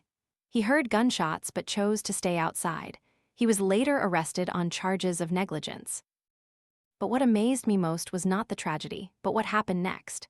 My students, the children who had just gone through the most horrific event of their lives, did not choose silence. They did not choose to be victims, they chose to fight. That very night, just hours after the shooting, a student named Cameron Caskey gathered a group of friends at his house. David Hogg, the student who recorded the video in my class, was also there. Emma Gonzalez, now ex-Gonzalez, the president of the school's Gay Straight Alliance, also came. Jacqueline Corin, Alex Wind, Sarah Chadwick, and many others. They lay on the living room floor, laptops open, phones alight. They started planning. Within just 4 days, they created the Never Again movement. They created Twitter accounts, Facebook pages, and announced they would organize a major march in Washington, D.C. I remember that day, Emma Gonzalez standing on stage at the rally in Fort Lauderdale. An 18-year-old girl with a shaved head, eyes red from crying, but her voice firm and resolute. Politicians say no law could have prevented this tragedy. We call BS bullshit. We've learned one thing: if you don't learn, you will fail. And in this case, if you do nothing, people will continue to die. It's time to act. National media flocked to Parkland. My students appeared on CNN, Fox News, MSNBC. David Hogg, 17, spoke like a seasoned statesman. Ex-Gonzalez became a symbol of the movement. I watched them on TV and couldn't believe these were the children I had taught. They had grown up in one night, not because they wanted to, but because they had to. 6 weeks after the shooting, on March 24, 2018, the March for Our Lives took place. Hundreds of thousands of people took to the streets in Washington, D.C. Over 800 simultaneous protests occurred across the U.S. and the world. I was there. I stood in the crowd and watched my students go on stage. Ex Gonzalez stepped up. She read the names of the 17 victims. Then she stood in silence. 4 minutes and 20 seconds. That was the time from when the first shot was fired until he stopped shooting. X stood on stage, tears streaming down her face, saying nothing. Hundreds of thousands of people stood with her in silence. Then the timer rang. She said, "Since I came on this stage, I have spoken for 4 minutes and 20 seconds. Alyssa, Scott, Martin, Nicholas, Aaron, Luke, Carmen, Gina, Joaquin, Elena, Meadow, Helena, Alex, Cara, and James, they will never speak again." I cried not just for the students who were lost, but for those who survived. Those who turned their pain into strength. The Never Again (MSD) movement changed the conversation about gun control in the United States. Just 2 weeks after the shooting, Florida Governor Rick Scott, an NRA supporter, signed a law requiring gun purchasers to be 21 or older and imposing a 3-day waiting period. Bump stocks were banned. It wasn't enough, not nearly enough, but it was a first step. My students did what politicians had failed to do for decades. After that, I quit teaching. Not because I was afraid, not because I no longer loved the profession, but because every time I walked into a classroom, I saw empty chairs. I saw Alyssa with her bouquet of roses. I saw Jamie with her radiant smile. I saw Luke writing his essay. I couldn't teach To Kill a Mockingbird anymore without thinking about the last lesson we had together. About courage, about standing up for what's right. My students learned that lesson not from books, but from life. 7 years have passed. Cruz received a life sentence without parole. Building 12, where the shooting occurred, was demolished in June 2024.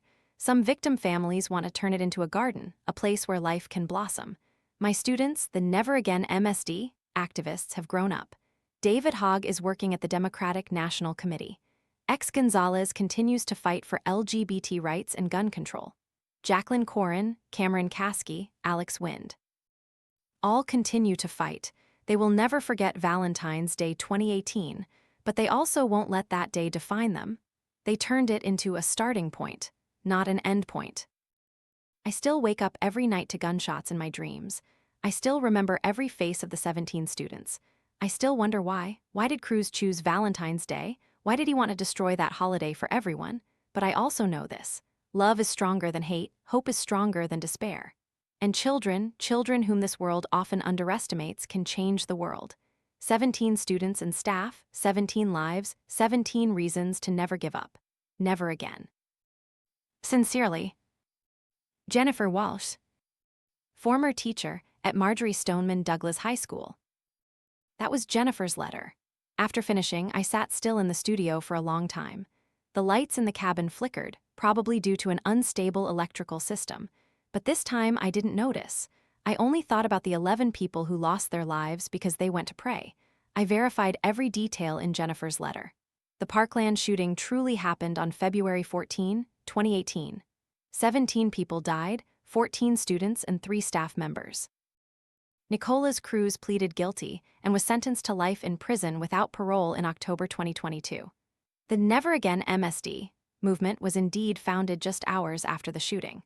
The March for Our Lives, on March 24, 2018, drew between 1.2 and 2 million participants, becoming one of the largest protests in U.S. history. And the moment Ex Gonzalez stood in silence on stage for 4 minutes and 20 seconds. That was one of the most powerful images of the gun violence prevention movement. What struck me about this story was not just the tragedy, but how young people, often considered weak and in need of protection, stood up and protected themselves. They didn't accept, "That's unavoidable." They said, "Never again." In a world where adults often failed to protect children, those children themselves had to stand up for themselves. I don't know where Jennifer Walsh is now, but I hope she knows that the students she taught, the children who were lost, and the children who survived are all heroes in their own way. Those who were lost sacrificed their lives. Those who survived turned their pain into purpose, turned tragedy into hope. That's the ultimate lesson from To Kill a Mockingbird, about true courage. Not about being fearless, but about doing the right thing even when you're trembling. This is Morgan Hay, and you're listening to Nighttime Stories Radio. 7 years have passed since Parkland, but the fight continues. In the next letter, we will go to Pittsburgh, Pennsylvania, to a Jewish synagogue where 11 people died simply because they came to pray. A hate crime, a wound on the soul of a city. Until then, remember the names of the 17 Parkland victims: Alissa Ilhatif, Scott Bagel, Martin Duke, Nicholas Dworet, Aaron Fays, James Guttenberg, Chris Hickson, Luke Hoyer, Cara Luffrin, Gina Montalto, Joaquin Oliver, Elena Petty, Meadow Pollock, Helena Ramsey, Alex Schachter, Carmen Schentrup, Peter Wank. They went to school on Valentine's Day. They brought flowers, they wrote cards, they laughed with friends. They never came home, but their names will never be forgot. And the fight that the survivors began will continue until no child has to die in school again. Greetings, dear listeners. I'm Morgan Hay, broadcasting from my small cabin in the Whispering Pines forest. It's raining again, a light drizzle. Not heavy rain, but the kind of fine, dripping rain that Pittsburghers call drizzle. The kind of rain that silently wets you, seeping through layers of clothing without you realizing it until you feel cold to the bone. It's fitting, because the story I'm about to tell also began on such a drizzly morning. October 27, 2018, a Saturday, the Sabbath in Judaism, a day that should have been the most sacred and peaceful day of the week, but it became the darkest day in the history of the Jewish community in the United States. The next letter I received is over 15 pages long. The writer is Rabbi Jeffrey Myers, the spiritual leader of the Tree of Life congregation in Pittsburgh. He survived that shooting, but 11 of the people he loved most did not. This is his account. Dear Mr. Morgan Hay, I am Rabbi Jeffrey Myers. I have been the rabbi of the Tree of Life * or El Simcha congregation in Pittsburgh for 25 years. I have officiated at many weddings. I have named hundreds of babies. I have stood by the bedside of the dying. I have led thousands of prayers. But nothing. No training, no lesson from the Torah could have prepared me for witnessing 11 members of my congregation being shot to death in their own synagogue. Squirrel Hill is one of the oldest and largest Jewish neighborhoods in Pittsburgh. It's where Fred Rogers, Mr. Rogers, grew up. It's where you can walk down the street and hear Yiddish mixed with English, where traditional Jewish bakeries still bake challah every Friday, where community truly means community. The Tree of Life Synagogue was built in 1953. A beautiful red brick building with stained glass windows located at the corner of Wilkins and Shady. Not the largest or most beautiful synagogue, but it was our home. 3 congregations shared the Tree of Life building: Tree of Life, Dor Hadesh, and New Light. 3 congregations with 3 different styles. Tree of Life was conservative, Dor Hadesh was more progressive, New Light was a Reconstructionist congregation. But we were all one family. The morning of October 27, 2018, began like any other Sabbath morning. It was a cold, drizzly rain, temperatures around 7 deg C. But that didn't stop our faithful members from coming to synagogue. They arrived early. Rose Mallinger, 97 years old, our oldest member, was there by 9:30. She had come to synagogue every week for the past 60 years. Bernice and Sylvan Simon, a married couple who had married in this very synagogue in 1956, also arrived early, holding hands as they always did. Cecil and David Rosenthal, 2 brothers, stood at the door, welcoming everyone in. They always did that, week after week. Joyce Feenberg, 75, a Canadian who had become an important part of the community after her husband passed in 2016. Dr. Jerry Rabinovitz, 66, a beloved family doctor who had cared for HIV patients since the early days of the epidemic. Daniel Stein, 71, he had just become a grandfather. Irving Younger, 69, a jovial man who always greeted everyone. Melvin Wax, 88, a former accountant who came to synagogue 3 times a week. Richard Gottfried, 65, a kind dentist who volunteered at free clinics. I knew each of their names. I knew their families. I knew their life stories. Prayer services began at 9:45. I was leading the service for the Tree of Life congregation on the 3rd floor. The Dor Hadesh congregation was meeting on the 2nd floor. The New Light congregation was in the basement. In total, there were about 100 people in the building. 9:54 a.m. I heard a loud noise from outside. At first, I thought it was thunder, it was raining. But then I heard another sound, clearer, closer, gunshots. From downstairs, I heard screams, running, and continuous gunfire. I turned to the people in the prayer room, about 20 of us, and said, "We have to go right now, those are gunshots." Some thought I was joking, some couldn't believe it. But when we heard the gunshots, everyone started moving. I led them to the back door down the fire escape. My heart pounded like a drum, my hands trembled as I opened the door. An elderly woman couldn't run fast, I practically had to drag her. We got outside, ran into the residential area behind the synagogue. Some hid in people's houses. I called 911. "There's an active shooter at the Tree of Life synagogue," I said, my voice choked. "Many people have been shot." The 911 operator asked, "How many people?" "I don't know, I can't know. But I know one thing, the people I left behind on the second floor and in the basement, they are in danger." Police arrived within 6 minutes, but those 6 minutes felt like 6 hours. I sat on the sidewalk, drenched in rain, trembling uncontrollably. Every sound made me jump. The SWAT team entered the building. The gunshots continued.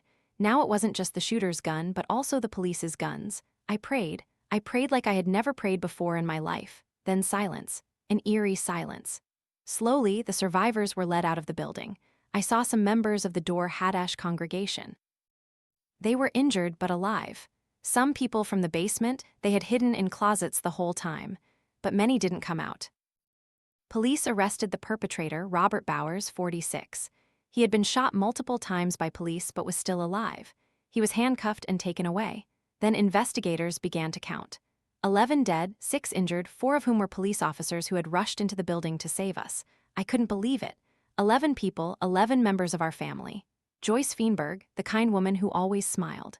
Richard Gottfried, the dentist who had cared for generations of families. Rose Mallinger, our oldest member, 97 years old, still full of life. Dr. Jerry Rabinovitz, the beloved doctor who had saved the lives of many HIV patients. Cecil Rosenthal, the tall man with the hearty laugh. David Rosenthal, Cecil's younger brother, gentle and kind. Bernice Simon, the thoughtful wife. Sylvan Simon, the devoted husband. Daniel Stein, the new grandfather. Melvin Wax, the loyal man who came to synagogue 3 times a week. Irving Younger, who welcomed everyone with a wide smile. All of them came to pray. All of them believed the synagogue was a safe place, and all of them died because they were Jewish. We later learned that Robert Bowers had posted on Gab, a social media site for right-wing extremists. He hated Jews, he hated immigrants. He was especially angry at HIAS, Hebrew Immigrant Aid Society, a Jewish organization that helps refugees. Our Dor Hadash congregation had participated in HIAS's National Refugee Shabbat the week before. We had prayed for refugees, for those seeking safe haven, and because of that, he decided to kill us. He wrote before coming to the synagogue, "HIAS likes to bring invaders and that kill our people. I can't sit by and watch my people get slaughtered. I'm going in." He carried an AR-15 rifle and 3 Glock handguns. He walked into the synagogue with the sole purpose of killing as many Jews as possible. The days that followed were a nightmare. Funerals, one funeral after another. I had to officiate at 5 of those 11 funerals. How could I do that? How could I stand before the caskets of people I loved and say goodbye? Rose Mallinger's funeral attracted thousands of people.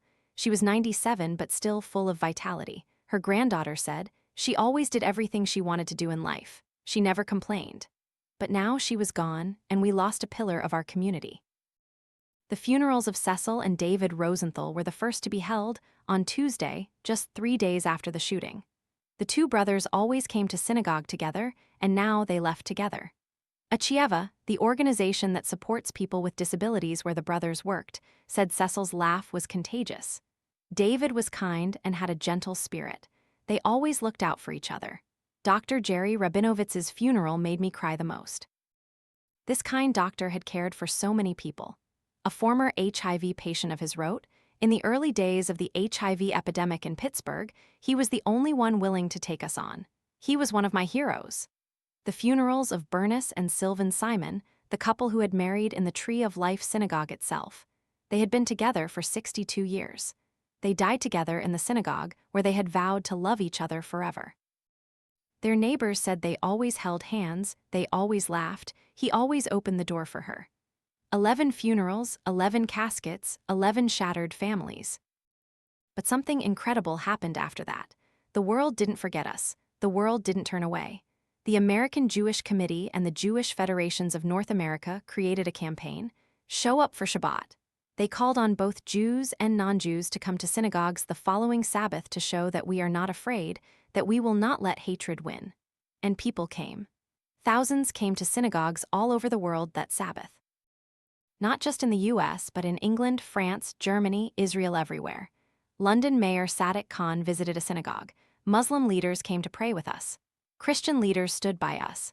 In Pittsburgh, students from over 100 universities organized vigils. The Pittsburgh sports teams, the Pittsburgh Steelers, the Pittsburgh Penguins, the Pittsburgh Pirates, all honored the victims.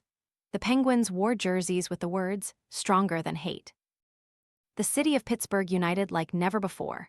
Jews, Muslims, Christians, non-religious people all together.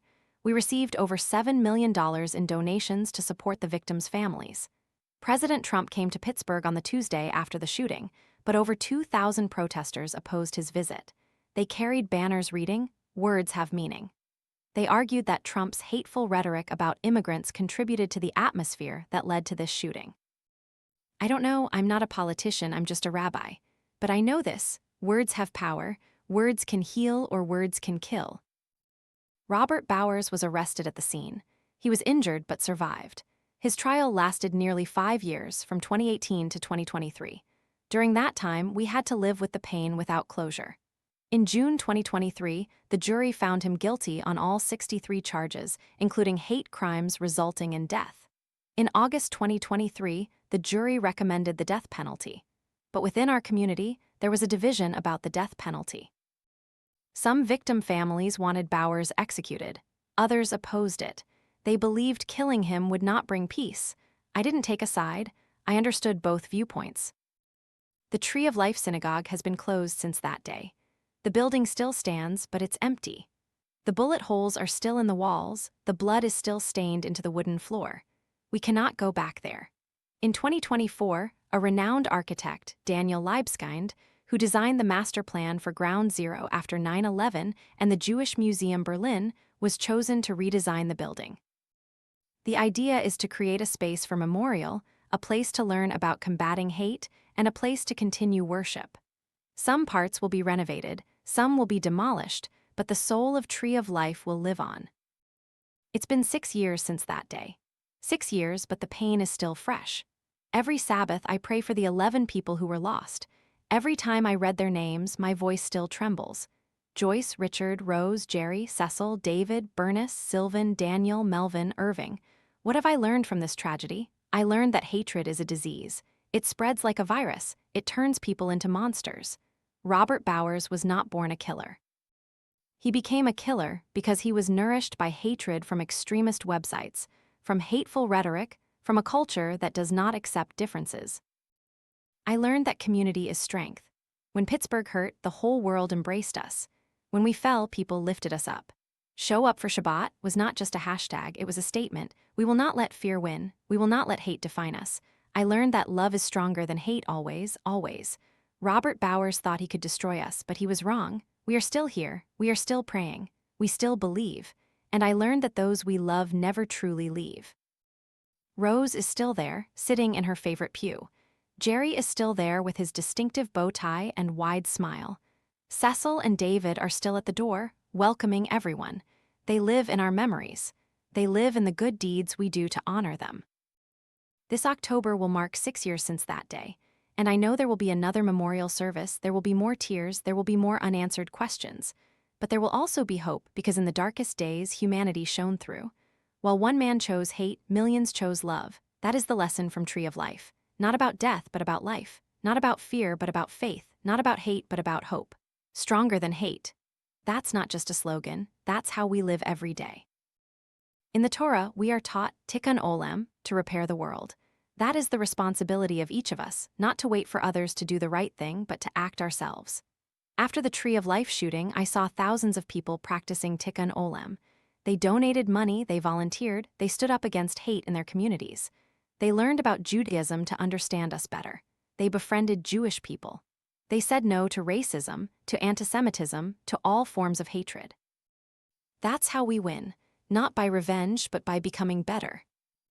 I am still a rabbi. I still lead prayer services every Sabbath, although not at Tree of Life anymore. We meet at a temporary synagogue while waiting for the new building to be completed. And every Sabbath before starting the prayers, I read the names of the 11 people. I want everyone to remember them not as victims, but as human beings with their dreams, hopes, and love. Joyce Feinberg, Richard Gottfried, Rose Mallinger, Jerry Rabinowitz, Cecil Rosenthal, David Rosenthal, Bernice Simon, Sylvan Simon, Daniel Stein, Melvin Wax, Irving Younger. May their memories be a blessing. Amen. Sincerely, Rabbi Jeffrey Myers. Tree of Life * or El Simcha * congregation. I sat in the cabin, Rabbi Myers' letter on the table in front of me. The lights flickered. The electrical system is always unstable when it rains. But this time, I didn't notice. I only thought about the 11 people who lost their lives because they went to pray. I verified every detail in the rabbi's letter. The Tree of Life shooting truly was the deadliest anti-Semitic attack in U.S. history. Robert Bowers was sentenced to death in August 2023 and is currently in federal prison in Terre Haute, Indiana. The Show Up for Shabbat campaign indeed drew thousands of people worldwide. It was a moment of international solidarity, a message that love is stronger than hate. And the Tree of Life building, still closed after 6 years, is being redesigned by Daniel Libeskind to become a memorial and educational space. A place to remember those lost and a place to learn how to fight hate. What I reflected on most about this story is how one could inflict so much suffering. Robert Bowers was nurtured by hatred on social media. He read extremist posts, he believed in conspiracy theories, and eventually he decided to act on that hatred. But what also gives me hope is how millions of people responded with love. They didn't let fear win. They didn't let hate define them. They chose to stand up, chose to unite, chose to love. Stronger than hate. That's not just a slogan, it's a reminder that we have a choice. In every moment, in every interaction, we can choose hate or love, and that choice shapes the world we live in. This is Morgan Hay, and you're listening to Nighttime Stories Radio. Hello, dear listeners. I'm Morgan Hay, and this is Nighttime Stories Radio. Tonight, the sky is clear, no clouds. The stars shine brightly in the sky, and if you look closely, you can see the Milky Way stretching across the night sky. It's the kind of night that makes you feel small in this vast universe. But the story I'm about to tell is not about stars or the cosmos, but about an ordinary weekend at a Walmart supermarket. A summer weekend when families were shopping for back-to-school supplies for their children. A day that should have been filled with laughter and excitement. But August 3, 2019 became the darkest day in the history of El Paso, Texas. The letter I received tonight comes from a woman named Rosa Barron. She is 58 years old and has lived in El Paso her entire life. And on the morning of that day, she went shopping with 2 relatives at the Walmart Cielo Vista. All 3 were shot, 2 survived. One of Rosa's sisters, Teresa, 82, did not. This is Rosa's account. Dear Mr. Morgan Hay, I am Rosa Barron. I am 58 years old, born and raised in El Paso. This is my city, this is my home. And on one Saturday morning, a stranger tried to take it all away from me. El Paso is unlike any other place in the world. We are right on the border with Mexico. Across the Rio Grande is Ciudad Juarez. More than 80% of El Paso's population is Latino. Spanish is spoken as much as English on the streets. Our culture is a beautiful blend of American and Mexican, 2 nations, 1 community. And Walmart Cielo Vista was the center of that community. Located near the Cielo Vista Mall, just 5 miles from the border, that's where everyone came. Americans shopped there, Mexicans crossed the border to shop there, families met there. On weekends, the parking lot was always full. August 3, 2019 was a normal Saturday. Summer was hot. El Paso is always hot in August. Temperatures could reach 38°C. But inside Walmart, the air conditioning was cool and comfortable. It was back-to-school weekend. Families were buying backpacks, notebooks, pencils, clothes for their children returning to school. Walmart was packed. It's estimated there were between 1,000 and 3,000 people in the store that morning. I went with 2 of my relatives, my sister Teresa, 82, and my niece Rosemary. Teresa lived with me. She was too old and had no children, so I took care of her. We were very close. Every week we went shopping together. It was our tradition. We arrived at Walmart around 10:00 a.m. The parking lot was almost full. It took us a while to find a spot. As we walked towards the entrance, I saw many families' parents with their children, grandparents with their grandchildren, young couples.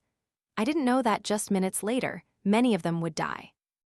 10:39 a.m., we were in the produce section, choosing fruit. Teresa was looking at apples. Rosemary was checking the shopping list. I was pushing the cart, then I heard it, an explosion. At first, I thought it was fireworks, maybe someone lighting firecrackers.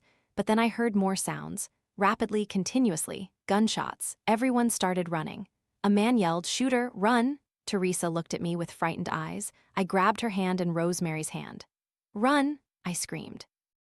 But Teresa couldn't run fast. She was 82, walked with difficulty.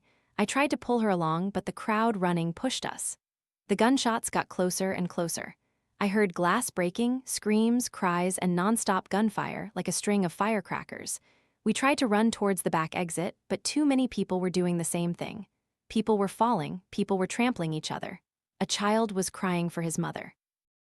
And then I saw him.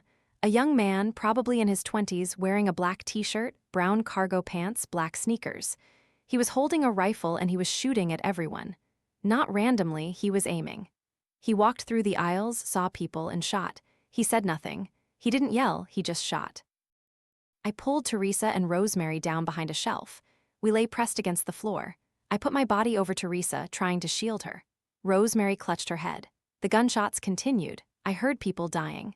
I heard moans, pleas, and he just kept shooting. Then a bullet pierced the shelf we were hiding behind. I felt something hit my leg, pain, burning pain. I looked down, blood, my blood.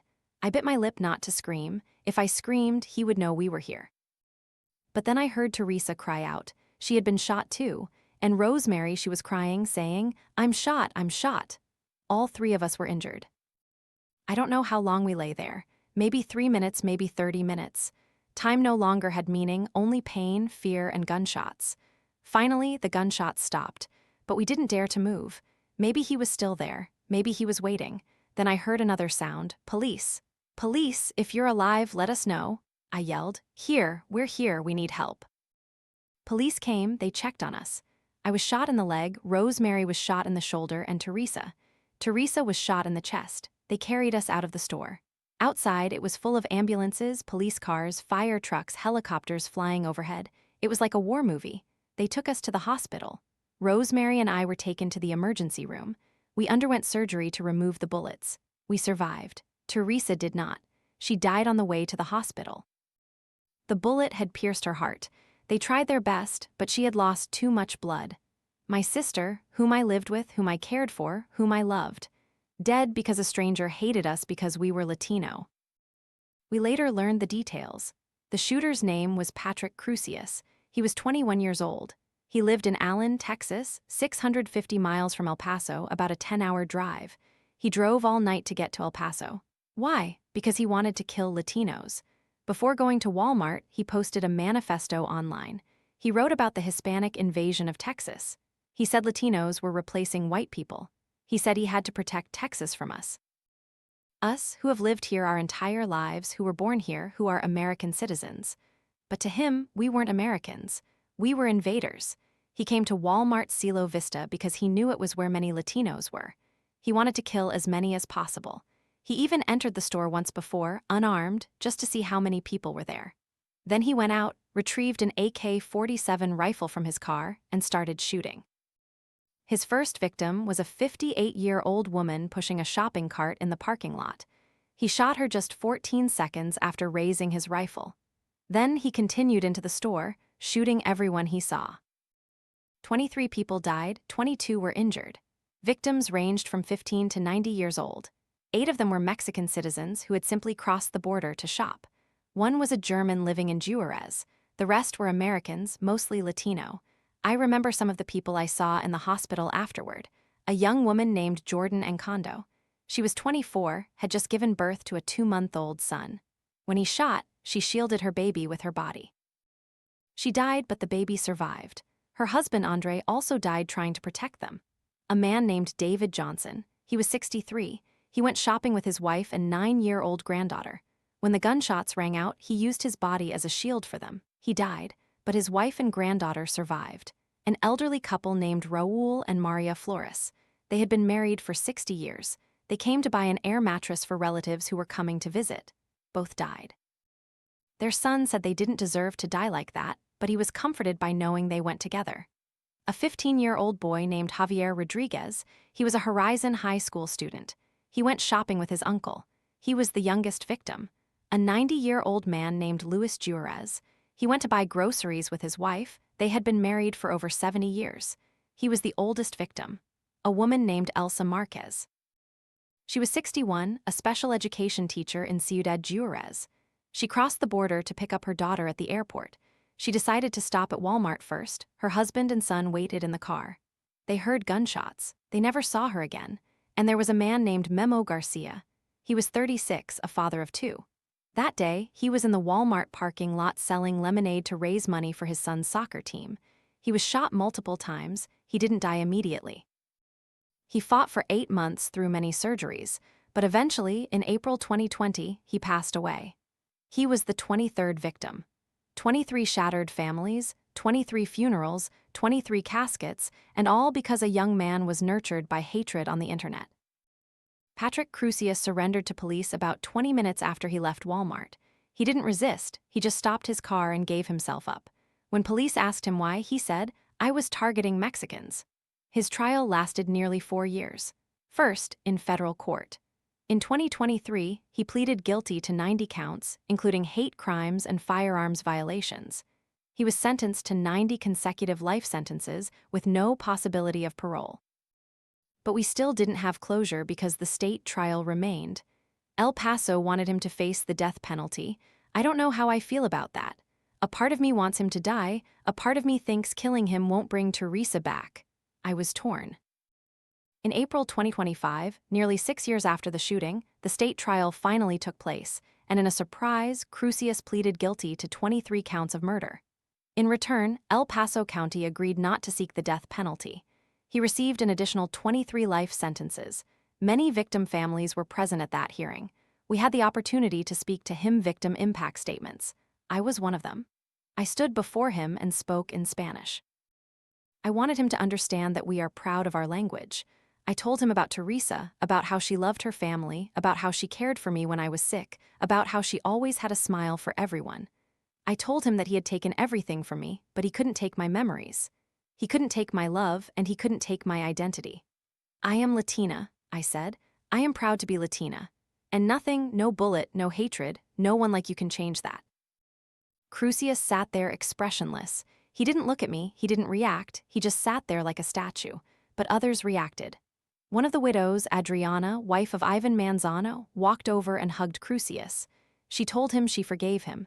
She said she had no room for hatred in her heart anymore. I couldn't do that. I couldn't forgive him. Not now, maybe never. Judge Sam Medrano read the sentence, 23 life sentences. Then he told Crusius, "Your mission failed. You did not divide this city, you made it stronger. You did not silence its voice, you made it louder. You did not sow fear, you inspired unity." El Paso rose stronger and braver. The community you tried to break became a symbol of resilience, of love triumphing over hate, of humanity enduring in the face of evil. And that's the truth. El Paso didn't let hate win. After the shooting, our community united like never before. Thousands donated money to victim families, thousands volunteered. Restaurants offered free food, hotels offered free rooms for victims' relatives coming from afar. In Mexico, the people of Ciudad Juarez held memorials. They gathered in parks, lit candles, and pointed their phone lights towards El Paso as a sign of solidarity. We are 2 cities, 2 countries, but 1 community. Artists organized fundraising concerts. Khalid, a famous El Paso singer, held a large concert in September. Beto O'Rourke, former congressman from El Paso, was also present. Thousands attended, and something special happened at the funeral of one victim. Antonio Basco, 61, his wife Margie Record had died in the shooting. They had no children, they didn't have many friends in El Paso, so he announced his wife's funeral would be open to anyone who wanted to come. And people came. Hundreds from El Paso and across the country. They sent flowers from all over the world. Strangers came to offer their condolences. The community embraced him. That is El Paso. That is us. But the wound is still there. 5 years have passed, but the pain is still fresh. I can't go into Walmart anymore. Every time I see the Walmart logo, I feel fear. Every time I hear a loud noise, I jump. Every night I dream about that day, the gunshots, the blood, Teresa lying on the floor. Rosemary too. She is a young woman now, has gone through many years of therapy. She has PTSD, she has anxiety, she can't go shopping alone anymore. Memo Garcia's daughter, the man who died 8 months after the shooting, danced with a picture of her father at her quinceañera. The song was Préstame mi padre, Lend Me My Father. There wasn't a dry eye at that ceremony. We live with the pain every day, every hour. But we also live with hope because we have seen the best of humanity respond to the worst. We have seen love conquer hate. Patrick Crusius thought he could destroy us, but he was wrong. We are still here. We are still Latino. We are still proud. And El Paso is still El Paso, a border city where two cultures meet, where two languages are spoken, where everyone is welcome no matter where they come from. That is what Crusius never understood. Our diversity is not a weakness. It is our strength. I remember Teresa every day. I remember her smile. I remember her laughter. I remember how she held my hand when we walked. And I promise her and the 22 others who were lost that I will not let hate win. I will continue to live. I will continue to love. I will continue to be myself, because that's how we honor them. Not with hate, but with love. El Paso strong. We are strong. We survived, and we will never forget. Sincerely, Rosa Barron, survivor of the El Paso Walmart shooting. I sat in the cabin, Rosa's letter in my hand. Outside the window, the stars still shone. The universe continued to turn. But for 23 families in El Paso, the world stopped on August 3, 2019. I verified every detail in Rosa's letter. The El Paso Walmart shooting was the deadliest attack on Latinos in modern U.S. history. Patrick Crusius pleaded guilty in 2023 to 90 federal charges and was sentenced to 90 consecutive life sentences. In 2025, he also pleaded guilty to 23 state murder charges and received an additional 23 life sentences. He will die in prison, with no possibility of release. What struck me about this story is its similarity to the Pittsburgh shooting. Both were hate crimes. Both stemmed from extremist conspiracy theories spread online. Both targeted minority communities. Patrick Crusius was influenced by the Great Replacement theory, a conspiracy theory that claims white people are being replaced by immigrants. This is one of the most dangerous ideas circulating online today. And it's not just on dark websites. It's spread by some TV pundits, some politicians, some social media influencers. When people in power talk about invasion, when talking about immigrants, they are creating an atmosphere where people like Crusius feel justified in their actions. They are creating a world where violence becomes self-defense, and the people who pay the price are the innocent. Teresa, Margie, Raul, Maria, Jordan, Andre, David, Javier, Memo, and 14 others. But what also gives me hope is the community's response. El Paso didn't let hate win, they didn't retaliate, they didn't divide. Instead, they united, they loved, they cared for each other. El Paso Strong became the city's slogan, not an empty catchphrase, but a commitment that love is stronger than hate, that community is stronger than the individual, that we will not let violence define us. This is Morgan Hay, and you're listening to Nighttime Stories Radio. Hello, dear listeners. I'm Morgan Hay, and this is Nighttime Stories Radio. The story I'm about to tell is about a community that had to start over. A community that was attacked not for doing anything wrong, but simply because of the color of their skin. Buffalo, New York, an old industrial city in western New York, near the Canadian border. A city with a long history of community solidarity and pride in its diversity. But May 14, 2022, a beautiful spring Saturday, became one of the darkest days in the city's history. The letter I received tonight comes from a man named Wayne Jones. He is 48 years old and has lived in Buffalo his entire life. And in 123 seconds on that Saturday afternoon, he lost his mother, Celestine Cheney, 65, in the shooting at Tops Supermarket. This is Wayne's account. Dear Mr. Morgan Hay, I am Wayne Jones. I am 48 years old, born and raised in Buffalo, New York, and I want to tell you about the worst day of my life, the day I lost my mother. First, I want to tell you about my mother. Her name was Celestine Cheney. She was 65 when she passed. She was my mother, grandmother to 6 grandchildren, and she was the strongest woman I ever knew. My mother survived breast cancer. She survived 2 brain aneurysms. She was a fighter. Every time she faced death, she won. And I thought she would always be there, invincible, immortal. But I was wrong. East Side Buffalo, where we live, is a predominantly black neighborhood. It has always been the heart of the African American community in Buffalo, but it is also a neglected neighborhood. For decades, the city has not invested in the East Side. There aren't many stores, not many services. We live in what people call a food desert, a place where buying fresh produce is a challenge. In 2003, Tops Friendly Markets opened a store on Jefferson Avenue. It was the only walkable grocery store for many residents in the area. For us, Tops wasn't just a supermarket, it was the center of the community. It was where people met, talked, shared news. On weekends, especially Saturdays, Tops was always full. Saturday, May 14, 2022, was a beautiful spring day, temperatures around 20°C. It was sunny. My mother decided to go to Tops to buy ingredients for strawberry shortcake, her favorite dessert. It was a tradition between us. When I was little, on the first day of every month, Mom would take me to the supermarket, and we would buy everything needed to make strawberry shortcake. Then we'd go home and make it together. That is my most precious childhood memory. The smell of fresh strawberries, my mother's laughter, the feeling of safety and being loved.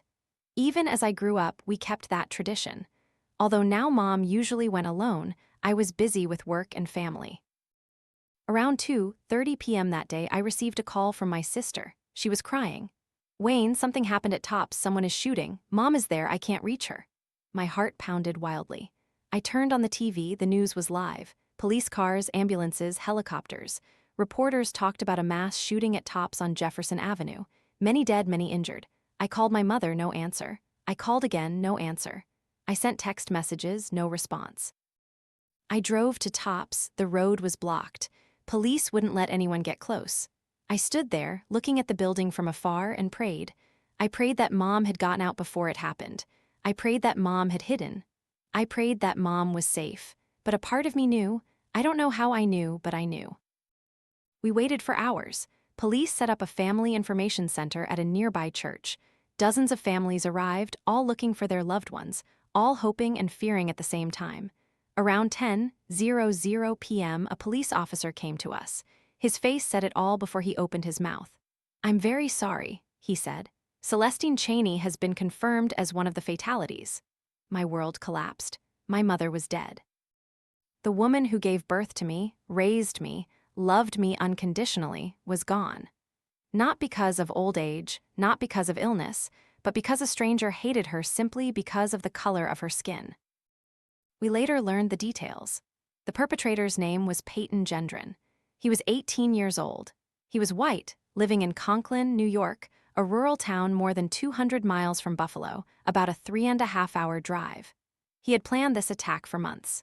He wrote a 180-page manifesto detailing his white supremacist ideology, his belief that black people were replacing white people, his determination to protect the white race. He studied other mass shootings, especially the Christchurch shooting in New Zealand in 2019. He chose East Side Buffalo because he knew it was an area with the highest percentage of black people. He chose Tops because he knew that on Saturday afternoon, the supermarket would be full of black people. He even visited Tops once before to scout, to count people, to check exits, to plan his attack. On May 14, he woke up early. He wore body armor. He carried an AR-15 rifle modified to accept high-capacity magazines, violating New York law. He attached a camera to his helmet to live-stream the attack on Twitch. He drove 3:30 to Buffalo. He arrived at the Tops parking lot around 2:30 p.m. He parked his car, checked his weapons, and started shooting. His first victims were people in the parking lot. He shot them as they were pushing shopping carts, as they were getting out of their cars, as they were walking towards the store. 4 people died instantly in the parking lot. Then he proceeded into the store. He continued to shoot. He targeted black people. When he saw white people, he bypassed them or apologized. "Sorry," he said to a white woman lying on the floor, then continued looking for black victims. Aaron Salter Jr., the store's security guard, also a former Buffalo police officer, tried to stop him. Mr. Salter fired multiple shots at him, but he was wearing body armor. He had specifically prepared for this after researching and knowing the store had armed security. Mr. Salter's bullets hit him but did not penetrate the armor, and he shot back, killing Mr. Salter. Mr. Salter was a hero. He tried to protect us. He gave his life to save others. But he was too well prepared. The entire attack lasted only 123 seconds. 2 minutes and 3 seconds. During that time, 10 people died and 3 were injured. My mother was one of the 10. They found her in the produce aisle. She was holding a basket with strawberries and whipped cream ingredients for strawberry shortcake. She had been shot and died instantly. 10 victims, all black, aged from 32 to 86, each with their own story. Ruth Whitfield, 86. She was the wife of a former Buffalo fire commissioner. She had just left the nursing home where her husband was being cared for. She stopped at Tops to pick up a few things before going home. She never left the supermarket. Pearl Young, 77. She was a substitute teacher in Buffalo. She taught children and they loved her. She was very active in her church community. She was shot while shopping. Geraldine Tolley, 62. She came to Tops with her fiancé to buy a few items. At the last minute, she sent her fiancé to get something from a shelf. Before they could reunite, he walked in and shot. Her fiancé survived. She did not. Hayward Patterson, 67. He was a truck driver, often gave rides to people in the community to the store. That day, he was helping an elderly person with their shopping bags when he was shot. Catherine Massey, 72. She was a community activist, had written letters to newspapers about social issues. She always fought for justice.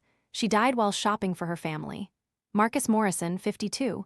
He went shopping with his daughter. They were separated in the chaos. He did not survive. Andre Macnell, 53. He came to Tops to buy a surprise birthday cake for his 3-year-old son. He never made it. Roberta Drury, 32. She often shopped for her foster brother Christopher and his family, who was recovering from leukemia. That day, she came to buy groceries for dinner. She was the youngest victim. Aaron Salter Jr., 55, former Buffalo police officer, security guard at Tops.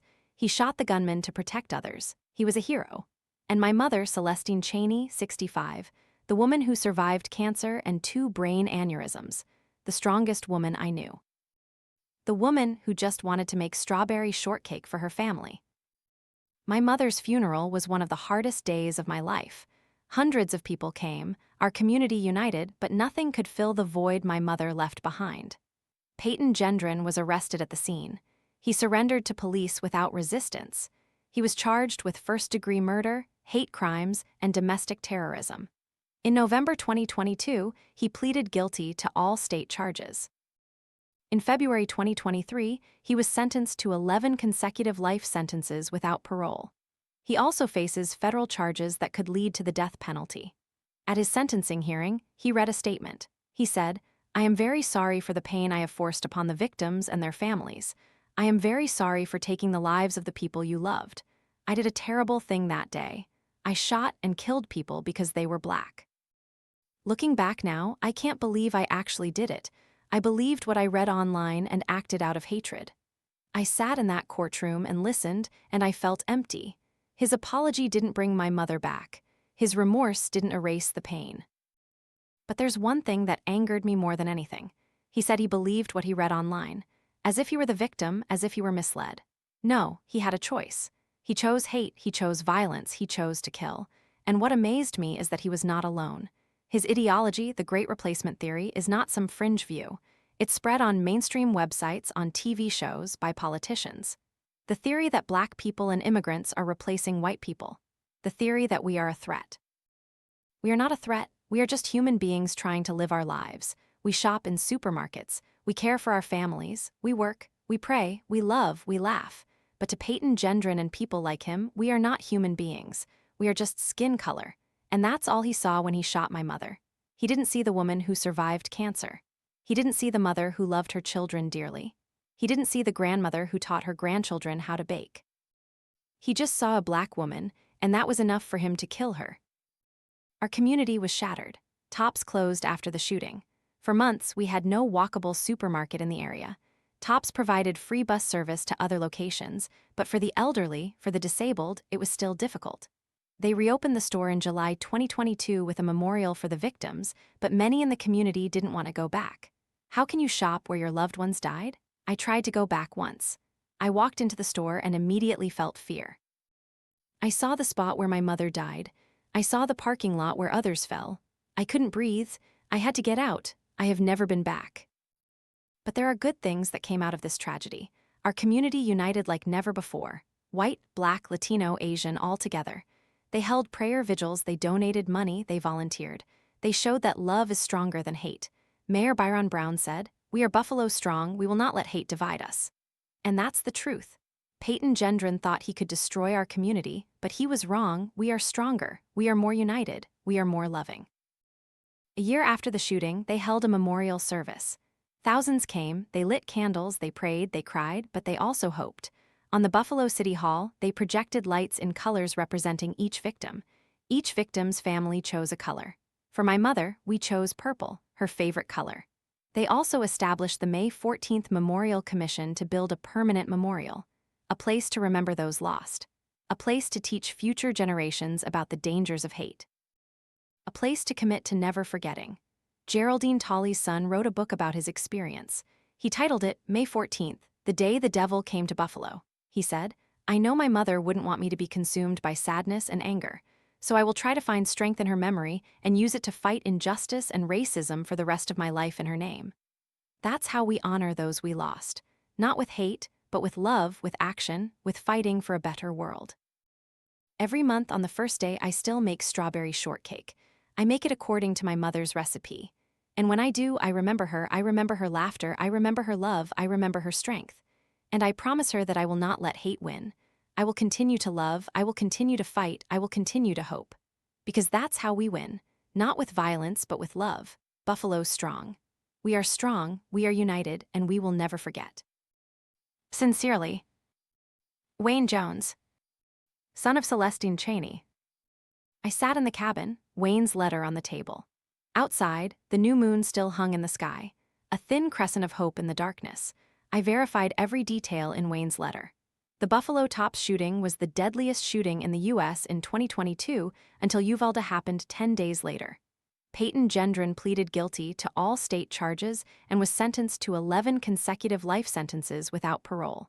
The federal charges are still pending. What made me think about this case is how it links to Pittsburgh and El Paso.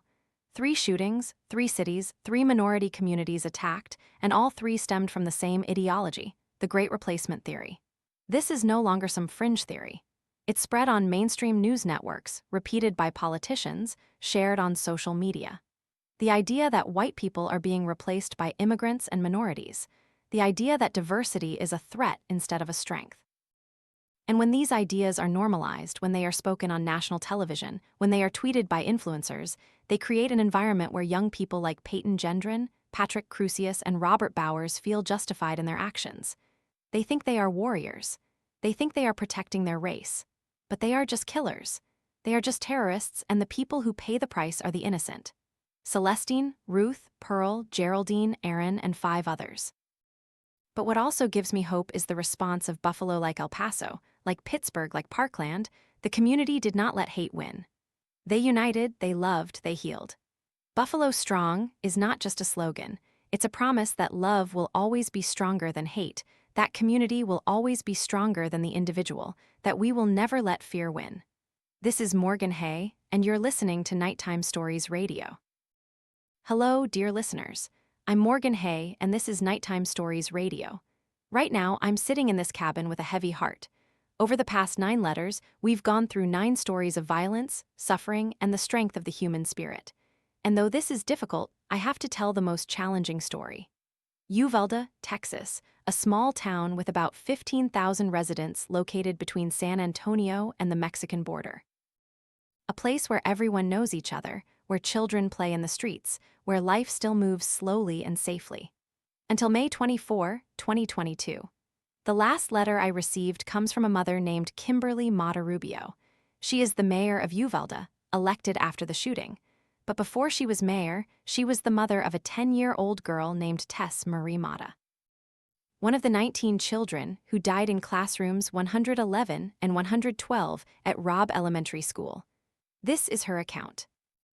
Dear Mr. Morgan Hay, I am Kimberly Mata Rubio.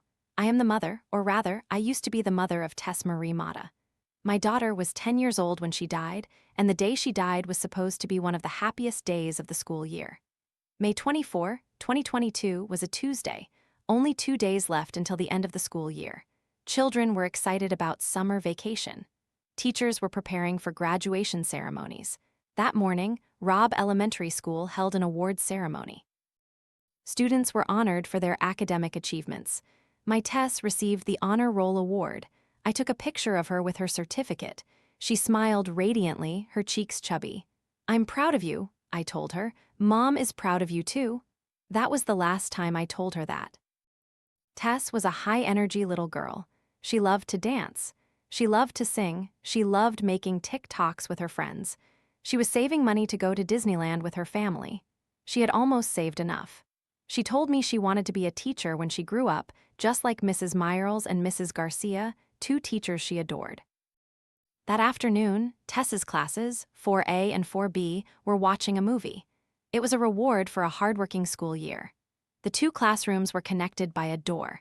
There were 33 students and 3 teachers in the 2 rooms. 11:30 a.m., Salvador Ramos, 18, a former student of Robb Elementary, entered the school through an unlocked back door.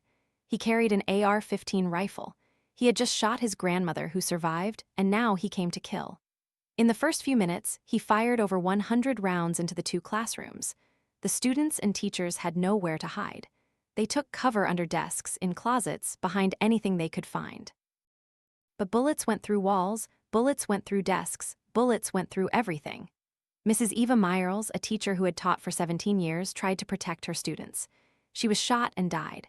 Mrs. Irma Garcia, a teacher who had taught for 23 years at Robb, wife of a former police officer, mother of 4 children, also tried to protect her students. She also was shot and died. And 19 children, 9, 10, 11 years old. They died in their classrooms 2 days before the school year ended. My Tess was one of them. But what infuriates me, what keeps me from sleeping every night, is not just that he killed my daughter, but that the police could have saved my daughter. And they didn't. Within 3 minutes of him entering the school, police were on the scene. Within 8 minutes, there were multiple officers in the hallway right outside the classrooms, but they didn't go in. They waited. They said they were waiting for keys. They said they were waiting for equipment.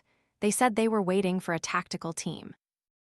But while they waited, the students in the classrooms were calling 911. A 10-year-old girl called 911. She whispered, "Please send the police, there's a shooter. He's shooting everyone." The 911 operator asked her where she was. She said room 112. The call lasted 1 minute and 28 seconds. 2 minutes later, the same girl called again. "He's still here," she whispered. "Please send the police." 7 minutes later, she called a third time. This time, she couldn't whisper. She cried, "Please help us. He shot my friend is dying. Please send the police right now." And the police still waited outside. In total, nearly 400 officers from multiple agencies, Uvalde Police, Texas State Police, Border Patrol, federal marshals responded to Robb Elementary that day. 400 officers, and they all stood in the hallway while the students were dying. There's video from surveillance cameras in the hallway. That video shows officers standing there, checking their phones, using hand sanitizer. One person was probably checking messages. They didn't go in. They didn't try to save the children. Parents had gathered outside the school. We begged the police to go in. We said we would go in ourselves if they didn't. One mother, Angeli Gomez, was handcuffed because she tried to run into the school. When they removed the handcuffs, she climbed over a fence, ran into the school, and rescued her 2 children. But most of us couldn't. Police stopped us. They said to let them handle it. They said we would make the situation worse. But how could we make it worse? Our children were dying in there. 1 hour and 14 minutes. That was the time from when he entered the classrooms until the Border Patrol tactical unit finally breached the door and shot him. 74 minutes that students and teachers were trapped in there with a shooter. 74 minutes that they waited for someone to save them. The investigation later showed that most of the children died in the first few minutes, but not all. The report says some victims may have survived if they had received medical attention faster. Some victims may have survived. Was my Tess one of them? I will never know, but I know this. If the police had done their job, if they had followed the active shooter protocols they were trained for, my daughter might still be alive. Instead of acting, they waited, and while they waited, Tess died. And 18 other children and 2 teachers, 21 people. I know all their names, I know all their faces, because this is Uvalde, a small town where everyone knows everyone. Nevi Bravo, 10, a girl who always smiled. Jacqueline Cazares, 9, a girl who loved her family, always helped others. McKenna Lee Elrod, 10, a girl who loved softball, gymnastics, and dance. Jose Flores Jr., 10, a boy who always supported his sister. Ileana Garcia, 9, a girl who loved the movie Encanto, wanted to be a teacher. Irma Garcia, teacher, 48, she taught at Rob for 23 years, mother of 4 children. Uzia Garcia, 10, the sweetest boy his grandfather ever knew. Amri Jo Garza, 10, a girl who just received an honor roll award that morning.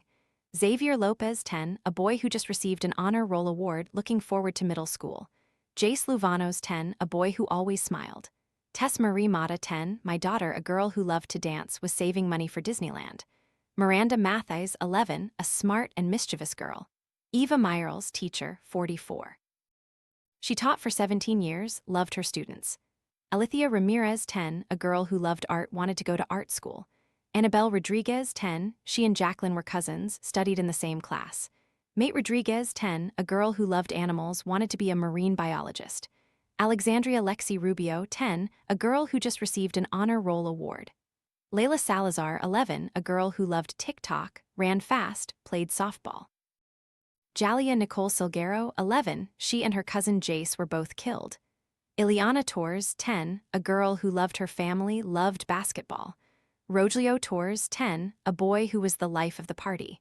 21 people, 21 shattered families, 21 funerals, and all in a town of 15,000 people. Everyone knew everyone. Everyone was affected. Tess's funeral was one of the worst days of my life, but Irma Garcia's funeral was even more tragic. 2 days after Mrs. Garcia died, her husband, Joe Garcia, passed away from a heart attack. Doctors said it was broken heart syndrome. He died of grief. Their 4 children lost both their parents in the same week. After the shooting, our town was broken, not just because of the tragedy, but because of the truth about how the police failed us. Peter Redondo, the school district police chief, later said he didn't know he was the incident commander. He said he thought it was a hostage situation, not an active shooter. He said he was looking for keys, but the door was never locked. Video shows an officer trying the door early on. It wasn't locked. They could have gone in at any time. Redondo was fired. He also faces criminal charges for child endangerment. His trial is scheduled for October 2025, but it doesn't bring Tess back. It doesn't bring any of the children back. I was angry for a long time. I was angry at Salvador Ramos for killing my daughter. I was angry at the police for failing to protect my daughter. I was angry at politicians who refused to do anything about guns. I was angry at God for letting this happen. But gradually, I realized that anger wasn't enough. I had to act, so I ran for mayor of Uvalde, and I won. Now I am the mayor of the town where my daughter was killed. I do this for Tess, for all the children, because I want to ensure that something good can come out of this tragedy. We demolished Robb Elementary School. No one can ever go back there. We are building a new school, Legacy Elementary School, in honor of the victims. It will open in the fall of 2025.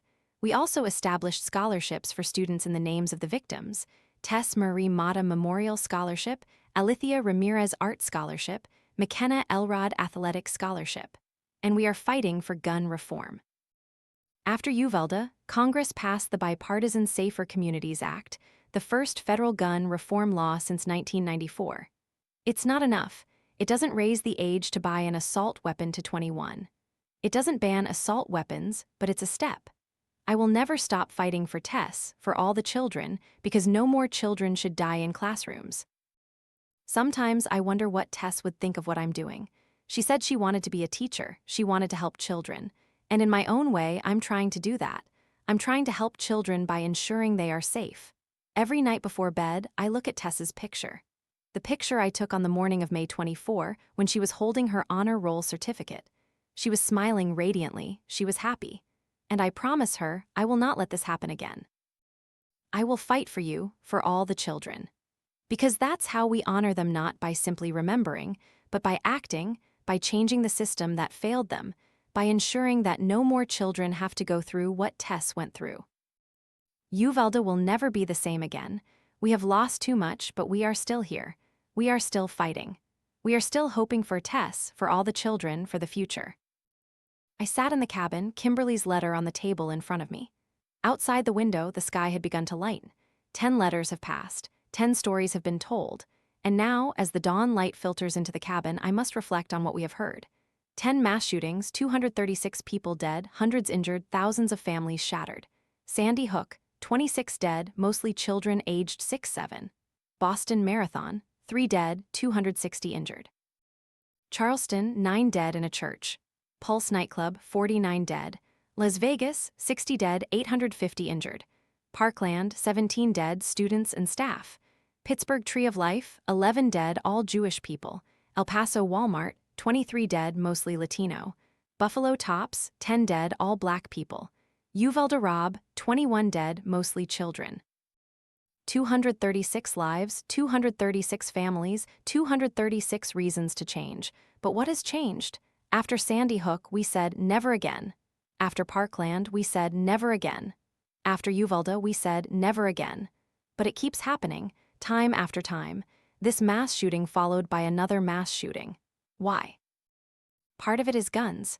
We live in a country where guns outnumber people, where an 18-year-old can buy an assault rifle more easily than beer, where people who shouldn't have guns, people with histories of violence, severe mental illness, people who have threatened others can still buy guns. Part of it is hate.